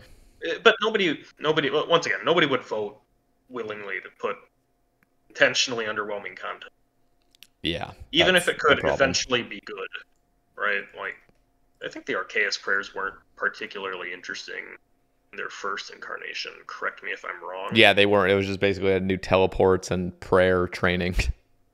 Yeah, and then they eventually reworked it into something that's very exciting. Yep. Um, so maybe you take an approach kind of like that if you wanted to do a new prayer book. It you definitely can't bill it as a big grandmaster quest reward though, or something from like a raid or whatever. Hmm. It's intentionally underwhelming. It has to be something you can almost just like go do, Yeah. play around with, and develop. Um, the last thing I have in here for the prayer book, I don't think this makes much sense to be a prayer, but I like the concept, so I stuck it in here anyways. Um, I guess it's similar to the critical strike idea. So this would be to put more value on actually casting spells instead of powered staves. Okay. Um, and this would be and also make it so that you're using more spells than just fire. Because there's no point to ever use a fire, like anything other than a fire spell, if you Yep. can. Because they're just strictly better. But, there are elements, they do, at least sometimes in quests, thematically do things. Um, so the idea here would be you cast spells, and then as you're casting spells, you essentially get like an inspiration, or you imbue the opponent with an element. So then, what you would do then is to swap what spell you're using to a different spell. And then, so like, let's say you've viewed them with Earth or whatever. You get inspiration of like mud or something. So then you would swap to Water Surge instead, and it would become Mud Surge. So then you would do this one Mud Surge attack for this one tick, and then you would repeat the process, and you'd bounce between different spells of your tier. Mm. And then you do this in a way such that this it should at least equal, damage outputs from monsters with thralls, or you can like consider like boosts in this kind of thing, and you can kind of rebalance through this kind of method of swapping your prayers into a way where it's competitive with other, powered staves, thralls, etc. Yeah. We are at a stage where, like, yeah, powered staves just absolutely outclass traditional standard prayer book or standard spell book spells. Yeah. I mean, and you're totally right. The fact that fire spells are just always better, and there's no weaknesses in monsters, like, just fundamentally, if we were to go in, this would just take so much work, and it would be too much, I think, to re-go through and give elemental weaknesses or strengths to monsters. And like, if we were to restart at the start of old school, we could have done something where powered staves are never even a thing. You just have a staff that's like kind of like an air staff, and then make it so all strike spells deal a base of 8. So air strike and fire strike all deal 8s, and then whatever, and it goes up so that they all have the equal damage per tier. But then you have those weaknesses, and then instead of ever introducing a trident, you would have like the new, water trident, which only really focuses on water spells that are really good, and then you'd have some other stuff. But the problem is we've just gone to the point where just magic is magic, and there's no such thing as weaknesses. So it's just so tough at this point. This wouldn't be adding like weaknesses in though. This would essentially be around using those concepts for combo runes, right? And then just finding ways to like turn those into stronger spells that you can only occasionally use or use every once in a while, and put value into the other spells. That, I mean, it definitely makes sense, but it's one of those things where, let's just imagine you're tridenting something. I mean, at that point, do you just go into your spell book and use the spell occasionally? Like, how would that work? Or are you assuming that people are using non-powered staves? And I think you'd have to use you would design it so that you wouldn't be using a non-powered stave, I think. Okay. You can even make it a like requirement that you have to be auto casting, or like you have to be able to auto cast for something like this to work. And then you just run into the problem of almost every weapon where you're just auto-casting standard spells is ridiculously worse than their counterparts, which are the powered weapons. So then it's like, why even do this? For the combos.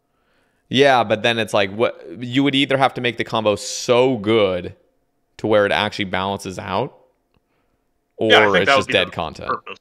I think that would have to be the purpose. You balance you make the combo spells so that they do, like significantly increase damage, and then you make it so that it balances out not only with powered staves, but with powered staves and thralls.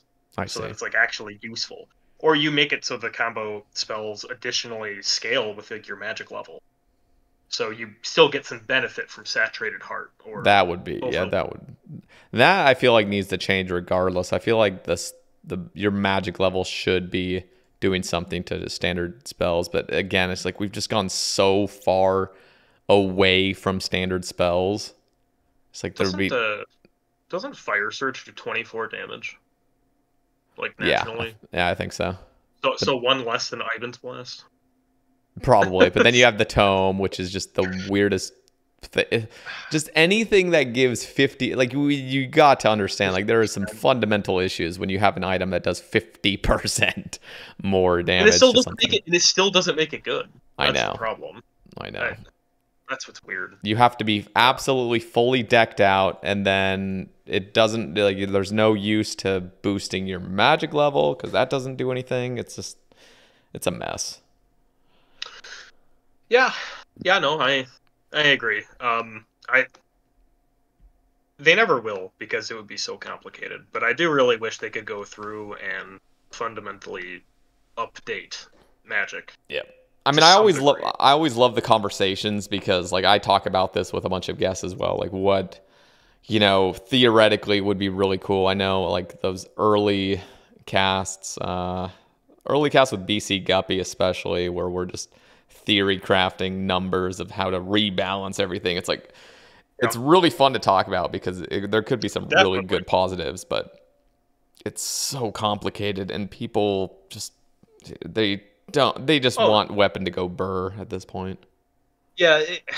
There's no way you'd get 70% of people to agree on something like this Yeah. because you either make it balanced and then it's almost dead content, Mm-hmm. um, or you make it stronger and it changes the meta, and people probably wouldn't like that either.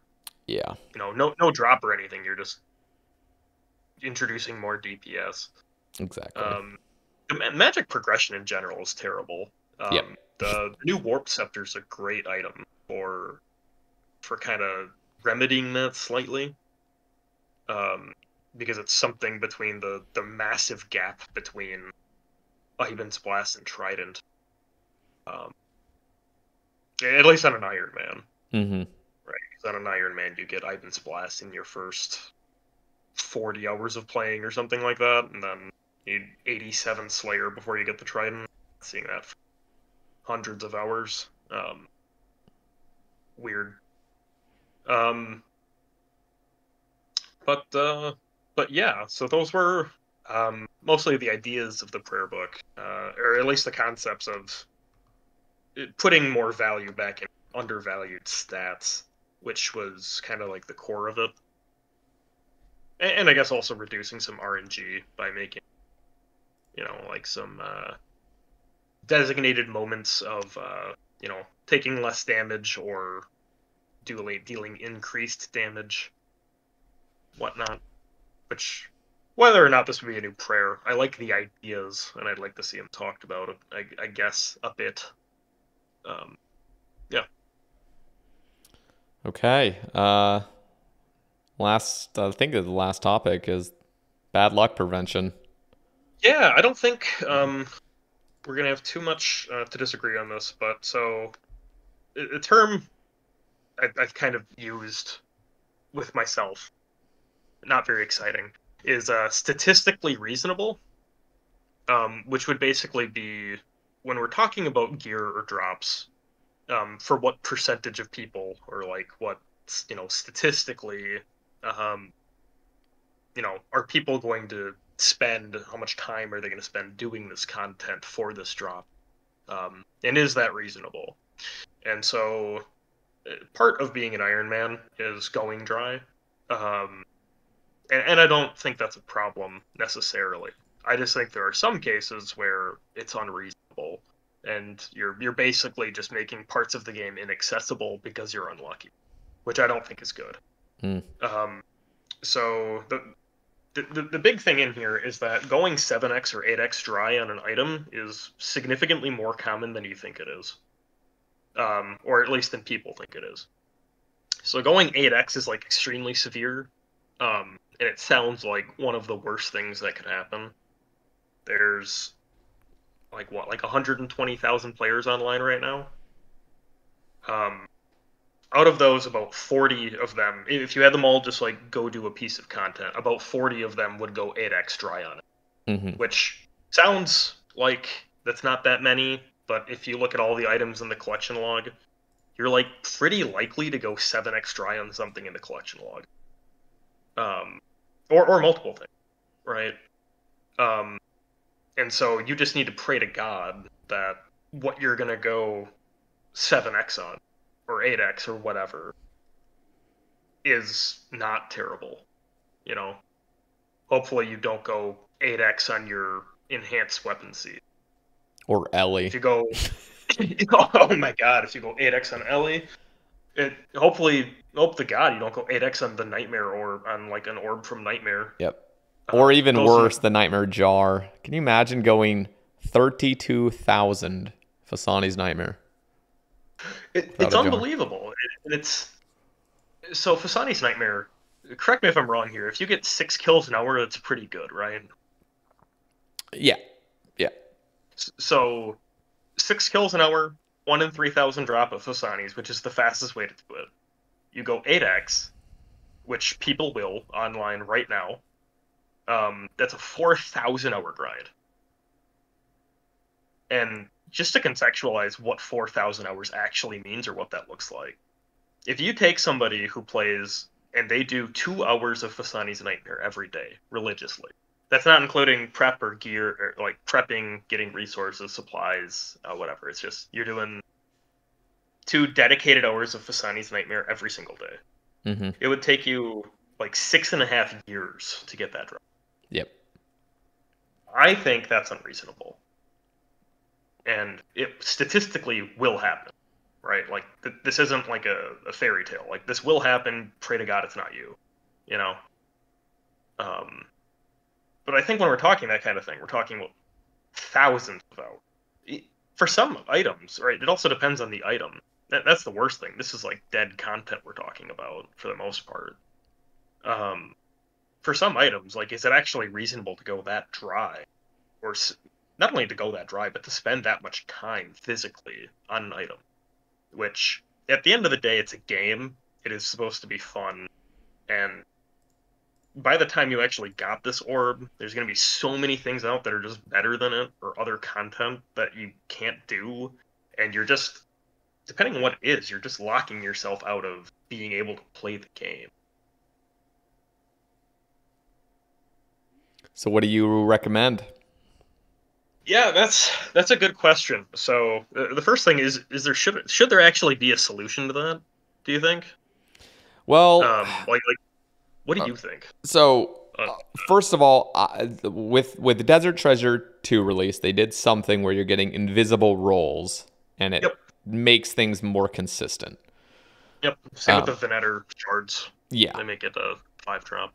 exactly. So you're getting things very consistently, but you're ruining that feeling of I could get this 1 KC, or I could get a back-to-back of that Yeah. particular item. Like you're kind of removing that. It's way less likely to, just spoon uncontrollably, which people do like. I mean, people like to get lucky, yeah. and they like to flex it. They like to get the 1 KC item. They like to get people even enjoy being able to flex their dryness. Definitely. I Yeah. just went I sent you my collection log on it. I went 2063 demonic gorillas for my first Zenite. Jesus Christ. Yep. No, Yeah, nearly 7x. I had the worst rate wise I've gone on something significant was in between one unsired and the next. I went 874. Oh my God, that's terrible. Yeah, That's that was it's the 1 in most 100, right? ridiculous. That's Yep, 1 in almost 100. 9x. That was the most ridiculous. I've got somebody in my clan who went for like 1060 KC for their first Zami spear. Yeah, Jesus. It sucks because you need 2. I need 4 Zenites. I still don't have any more. So I think the main problem is coming out with content like Nightmare Orbs, where it's like, what the fuck is this drop rate? Like, what is going on? Like, just Yeah. at this point, you got to make things reasonable. I think they did a really good job with TOA, making things not super daunting. Like, I think Chambers, I think it's like 500 hours or something for a Tebow. Maybe it's a little bit less if you're efficient, but I mean, it's something where, like, dude, if you go dry on this, you are going to be hating your life. Oh, yeah. I mean, especially if you go not only just dry, like 2x sucks. Yeah. 8x is, you can't get it. Yeah, so Right, I think like, fundamentally, just making things less. I had stated this a while ago. Like, I don't think any item in the entire game, besides Okay, so I mean like PVM upgrades. I mean like things that you can I'm not saying third age. I'm not saying Something that pets. lacks content. Yeah, but Cosmetics, I think. Cosmetics, pets, feel free to leave them as rare as you want, I guess, because they don't technically do anything for you. yeah, and there still is something to be reasoned there as well. But there are Yeah. things that fundamentally are supposed to be rare, which is like third age. Like Yes. that we've all agreed, like those should remain big ticket items. But really, when it comes to gear progression, I don't think anything should surpass 200 hours base rate efficient. Like Mm, no item, regardless, like any, like a scythe, Tebow. Like if we have a Raids 4 come out, nothing really should be more rare items wise than 200 hours. Then you can have the fair. flex stuff where it comes to like getting capes and stuff like that's cool to attach more hours to. But yeah, I think 200 is like really that limit for me personally. I think that's fair. That's something where, we go back to that same example. You're dedicated, you play 2 hours every day, you know, um, and then yeah, so it would take you a few months to get it then. But I think that's reasonable. Yeah. Uh, the problem is then, it's like we say, like, well, this should be like 200 hours. So like people go 5, 6x dry, right? Hmm. So then, for no fault of their own, they're going to take 1,200 hours. Yeah. Uh, and so there's a few things I thought of for this. Okay. The first one is as content gets older and it becomes less uh, valuable, less desirable to do you go back and you update some of the stuff? Like, if somebody just went to Nightmare and you just started slashing all of the drop rates, uh, would that actually be a problem? Would that, like, if Nightmare actually had reasonable drops where like you could go there and reasonably get what you wanted in a couple hundred hours, Yeah, no, that should that be the kill anybody? that should literally be the I am the one person. There's a few Yeah, people, but I am one of those people that would be the one guy that would be like, no, don't touch it because I had to do the worst grind. I am literally advocating, like, yeah, bruh, there should be no reason why getting one drop there is a 1 in 160. That is unbelievably cringe. And it's I insane. was doing it when it was even worse. Like I was doing normal solos that take 20 minutes and the drop is 1 in 100. Like fucking 20, like you'd get an item every 35 hours. It's just ridiculous. So, That's and it would so be a rough. nightmare staff, or your 10th one that I would get. And I'm just like, oh my God. So if they could seriously drop down the rates, I'm not even kidding, to 1 in 50 to get an item, like literally 3x Yeah, the just the rarity, like just make it 3 times more common. Just go in there and look at the orbs. Like those are ridiculous. They shouldn't even be 1 in 1,000 for an orb. Like they should be like 1 in 750 or 500. whatever. Yeah, Sure. 500 even. Like just something that's very reasonable. I mean, the stuff isn't even good anymore. Like it would be Yeah. one thing to make it the best stuff you could get in the game. That would be somewhat more Mhm. reasonable, but it's just garbage. The jar is 1 in 4,000, which is just out of control stupid. That is dumb. It's really That's done. Now that. to be fair, the jar is not essential by any means. It could be one No, of of those items that's like course a not. third age, but They should add a. They should add a diary task to put one in your house. yeah, holy shit. But yeah, no, especially just specifically Nightmare. Yes, they could go in there and address it, and the place would become so much more fun too. Like you'd actually be getting drops left and right. It'd be fun. Same with Corp, right? Like, are those items so broken that we need like a 1 in 4,000 Ellie or whatever? Like, is that Yeah, so this is a really not touchy. reasonable? It's touchy because really those shields don't have much use. It's really about the flex at this point. Um, but personally, I would not be against them going in and completely changing those rates. But I know a lot of people would have a problem, and people would be saying, you're catering to irons, and I don't even think it would be necessarily catering to irons. I think it would benefit everyone to just be able to Oh get yeah, something that's not just stupid ridiculous. But who knows? And So, Maybe, so there's actually yeah, something else in here too. go. A lot of this content, you see it with Next and Nightmare and Corp as well. These are all things that are originally designed to be mass content, right? Or at Yeah. least like groups. Yeah. And then they make solo content where it's more efficient, or it's more efficient for you to solo it, Mm-hmm. right? Like Corp specifically, right? I mean, like, well, let's just ignore the fact of being an Iron, you can't do it in a group. Let's just like throw that out the window completely. Mm-hmm. Um, if you do Corp in a mass, like you're not getting anything. You'll be there for 2,000 hours, and you'll see one like shield, not even a sigil, right? Like the rates are just insane on that stuff because Yeah. it's the 1 in 4,000 divided by whatever your party is. So Well, to get you've an got a Ellie. 5-man. Yeah, but I mean, like, so if you're going for an Ellie, you've got a group of 5 people, which isn't even that much. 20,000. Like, what's the respawn time on a corp? Like a minute? It's 20,000 minutes just to like in respawn time. Yeah. Yeah, for sure.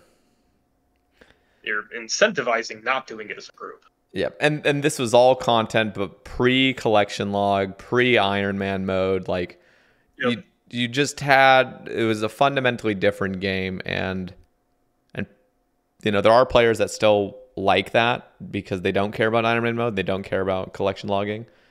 Mm-hmm. So it's tough because the counter argument, and I can sympathize with it, is like not everything should be obtainable. Like you chose to limit yourself. There's certain things that you just really don't need. Like you don't need any corpse sigils to have a good account. Yeah. Um, No, I agree. but you're totally right. Where like, what are we focused on now? Are we focused on like maintaining that status quo of like never change anything, the pure game, or are we trying to incentivize like fun, reasonable grinds? Just updating things that are just ridiculous. I mean, they updated Jar of Darkness. Jar of Darkness didn't need to be updated, but people were just like, Oh no. bruh, like what's going on here? Why is this so insanely hard to get? Um, yeah, no, I agree. I think my thoughts on it would be you just go back, and as old content starts to die or get outdated, you go back and you make it at least somewhat worth your time. It's probably how I would think of it. Yeah. Like if Fang just like makes rapier like literally just like pointless, at least make the rapier a little easier to obtain or something. I don't think people would like that specifically, but it Yeah, applies but it makes definitely it better makes to sense. other content. Yeah, Yeah, because because because then because you are saying like what you said earlier is like, what about raids 5, raid 6 that comes out? It's like, do you have to just raise the amount of hours to get these items, or are you just going to go back yeah, and relook it? Yeah, for yeah, sure. and I think the worst thing you could do is like twisted bow attachment or something, where it's like now you have to go grind out a twisted bow. Good luck on like actually getting it reasonably, or Hmm. you have to buy one, which is 1.2 bill. Like that's not exactly whatever. And then on top of that, you have to get this other drop or buy this other drop. You're spending. If you're a main, you're gonna end up spending like significantly more than max cash or something. Yep. Like stuff like that, where it's Yeah, you know, there's a lot of stuff that's gonna get pretty crazy in the next several years of this game. Like especially when it comes to PvP yeah. items. Like what are we doing with the 99 HP cap? Like there's literally items that can KO you. Like So I thought about that actually. When I was thinking about this prayer book specifically, I was like, well, is this like, do you just have to ban this from PvP, or are people just gonna like one shot crit people with an Elder Maul? yep. Because of course they would. I don't. I'm not like I've done like some PvP, right? Like I've done LMS. I've done a decent amount of wilderness content, I think. Um, so it's like whatever. But I feel like what you would want to do is, because from what I'm understanding about PvP, a lot of it's just like RNG dice rolling. Who's lucky and hits a 40 40 on their Dragon Dagger or smacks a 70 with their Void Waker, right? Mm-hmm. Um, you you just like clamp the numbers, you know, make it so you don't hit zeros. You're like guaranteed to do like between like 20% and 80% of the damage or something. Yeah. You instantly lower the threshold for like PKing, and you make it significantly less punishing to just have bad RNG. You can introduce a bit more skill, still keeping some RNG into the game. I feel like that would be, as somebody who doesn't know anything about PvP, that would be what I would probably look at. Yeah, it's tough. I'm not in the position to talk on PvP. I've had suggestions in the past, but it really is like I'm not gonna be the one talking Poke about the bear. because yeah, no, I mean it's mainly because like first of all, I don't know. I don't really care as much. I do care about the obviously wilderness stuff in general, just because Ironmen still have to go out there. But in regards to actual PKing and PvPing, I'm just in no position to talk about it for a lot of things. Yeah, I don't know what people would want, you know, for like actual updates to that. My worry would be that 10 years from now, 8 years from now, this game's in a position where you fundamentally can't add stronger gear to the game, or PvP is just terrible. Oh yeah, Um, no, that's so we might already be there right now. Even I was surprised when I saw how high the Void Waker max was hitting for it being a, you know, alt alt damage style. yeah. Um, I mean, we're just getting to the point where it's just like a lottery roll. Just like go into Bounty Hunter, drop your specs, and just pray you hit high. it's it's yeah, kind of so I silly. mean, I don't know. Maybe that's what people want, though. People like You it. know, People like just going out and just fucking around. So, well, sure there's I'm sure there's a lot satisfying about one tick killing somebody. oh yeah, So I totally. understand why you'd want it in the game, but um, I don't know, like how far do you let you know a subset of the game hold back the rest of the game for like balancing PvP? Not Yeah, sure. I luckily don't have to answer that. So yeah, no, no. I mean, you have a point as well. I mean, when we look at new items coming out, the strongest items can't have anything to do with PvP. The T-bow doesn't have anything to do with PvP. Scythe has nothing to do with PvP. Shadow, nothing to do with PvP. So like we've we kind of have these niche restrictions where like they just don't touch PvP, but like it would be really cool to have just more weapons that don't have limitations like those come out that are Mhm. really just PvP weapons where it's like you can just start dominating these monsters. I mean, in the future that Oh yeah. where they don't have any use in PvP. So we'll just have to see what they do in the future in regards to it because there will have to be a point where there's a cross line where this is a non PvP item. Um, so actually, I want to quick before we wrap up here. Yeah, I want to quick say one more thing on bad luck prevention, sure. because we talked about like lowering rates, and I think that's like a good start. But if the content's also like actually dead, I still think there should be like, definitely bad luck protection, even if we change the numbers, because nobody wants to do Nightmare for 1,000 hours, right? So even if you reduce it to like in orbs like 125 hours or something, you go 8x, you're still looking at 1,000 hours. That Hmm. still sounds ridiculous. But at the same time, I don't think it makes much sense for it to be like, well, you hit 125 hours, so you automatically make sure you have all three orbs. I don't. Maybe that's how it should work, depending on like what kind of item we're talking about. But what I thought of is something you could do. Maybe you make it like 2x the drop rate for a specific kind of item or something like that. Um, you have a guaranteed like lottery ticket drop or something whatever. And then you can exchange that for one item of like the set. So like you hit the limit for like your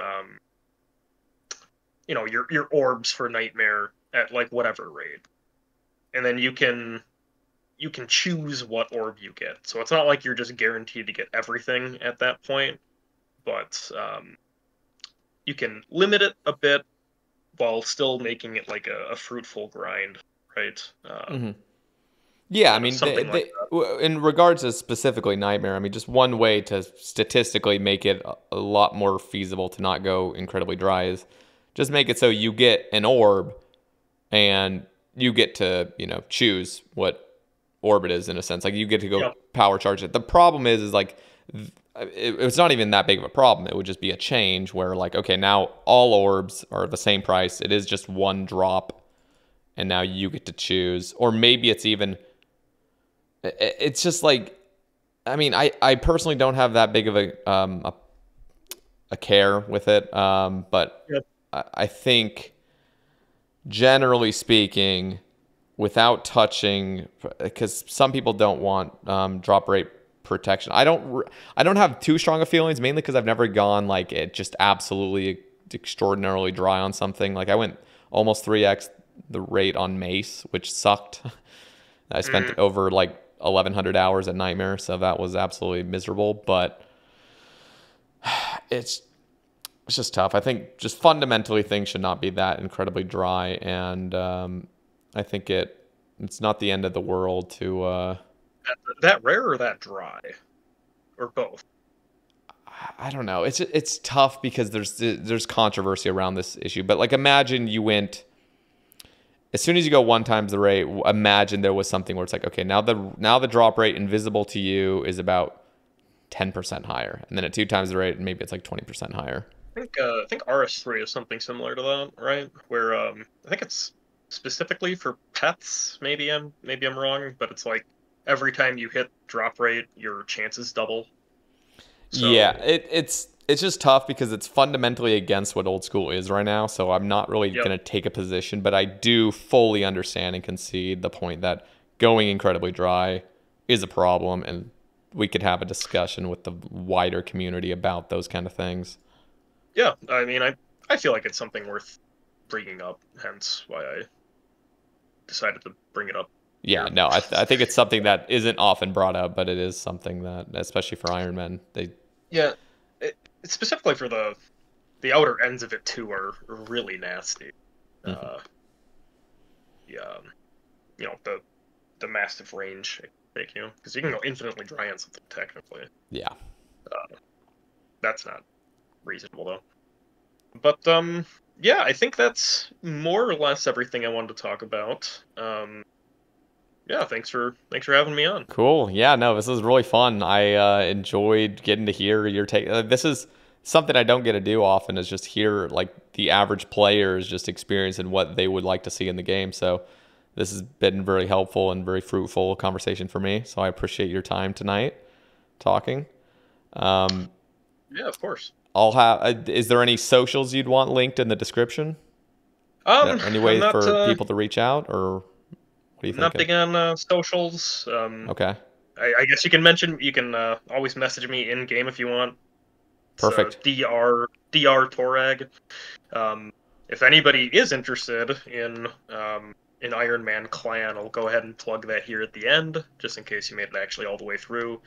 The clan is Unlucky Irons. It is a Iron Man only clan. So Iron Man, Ultimate Iron Man, Hardcore Group Iron Man, pretty much anything.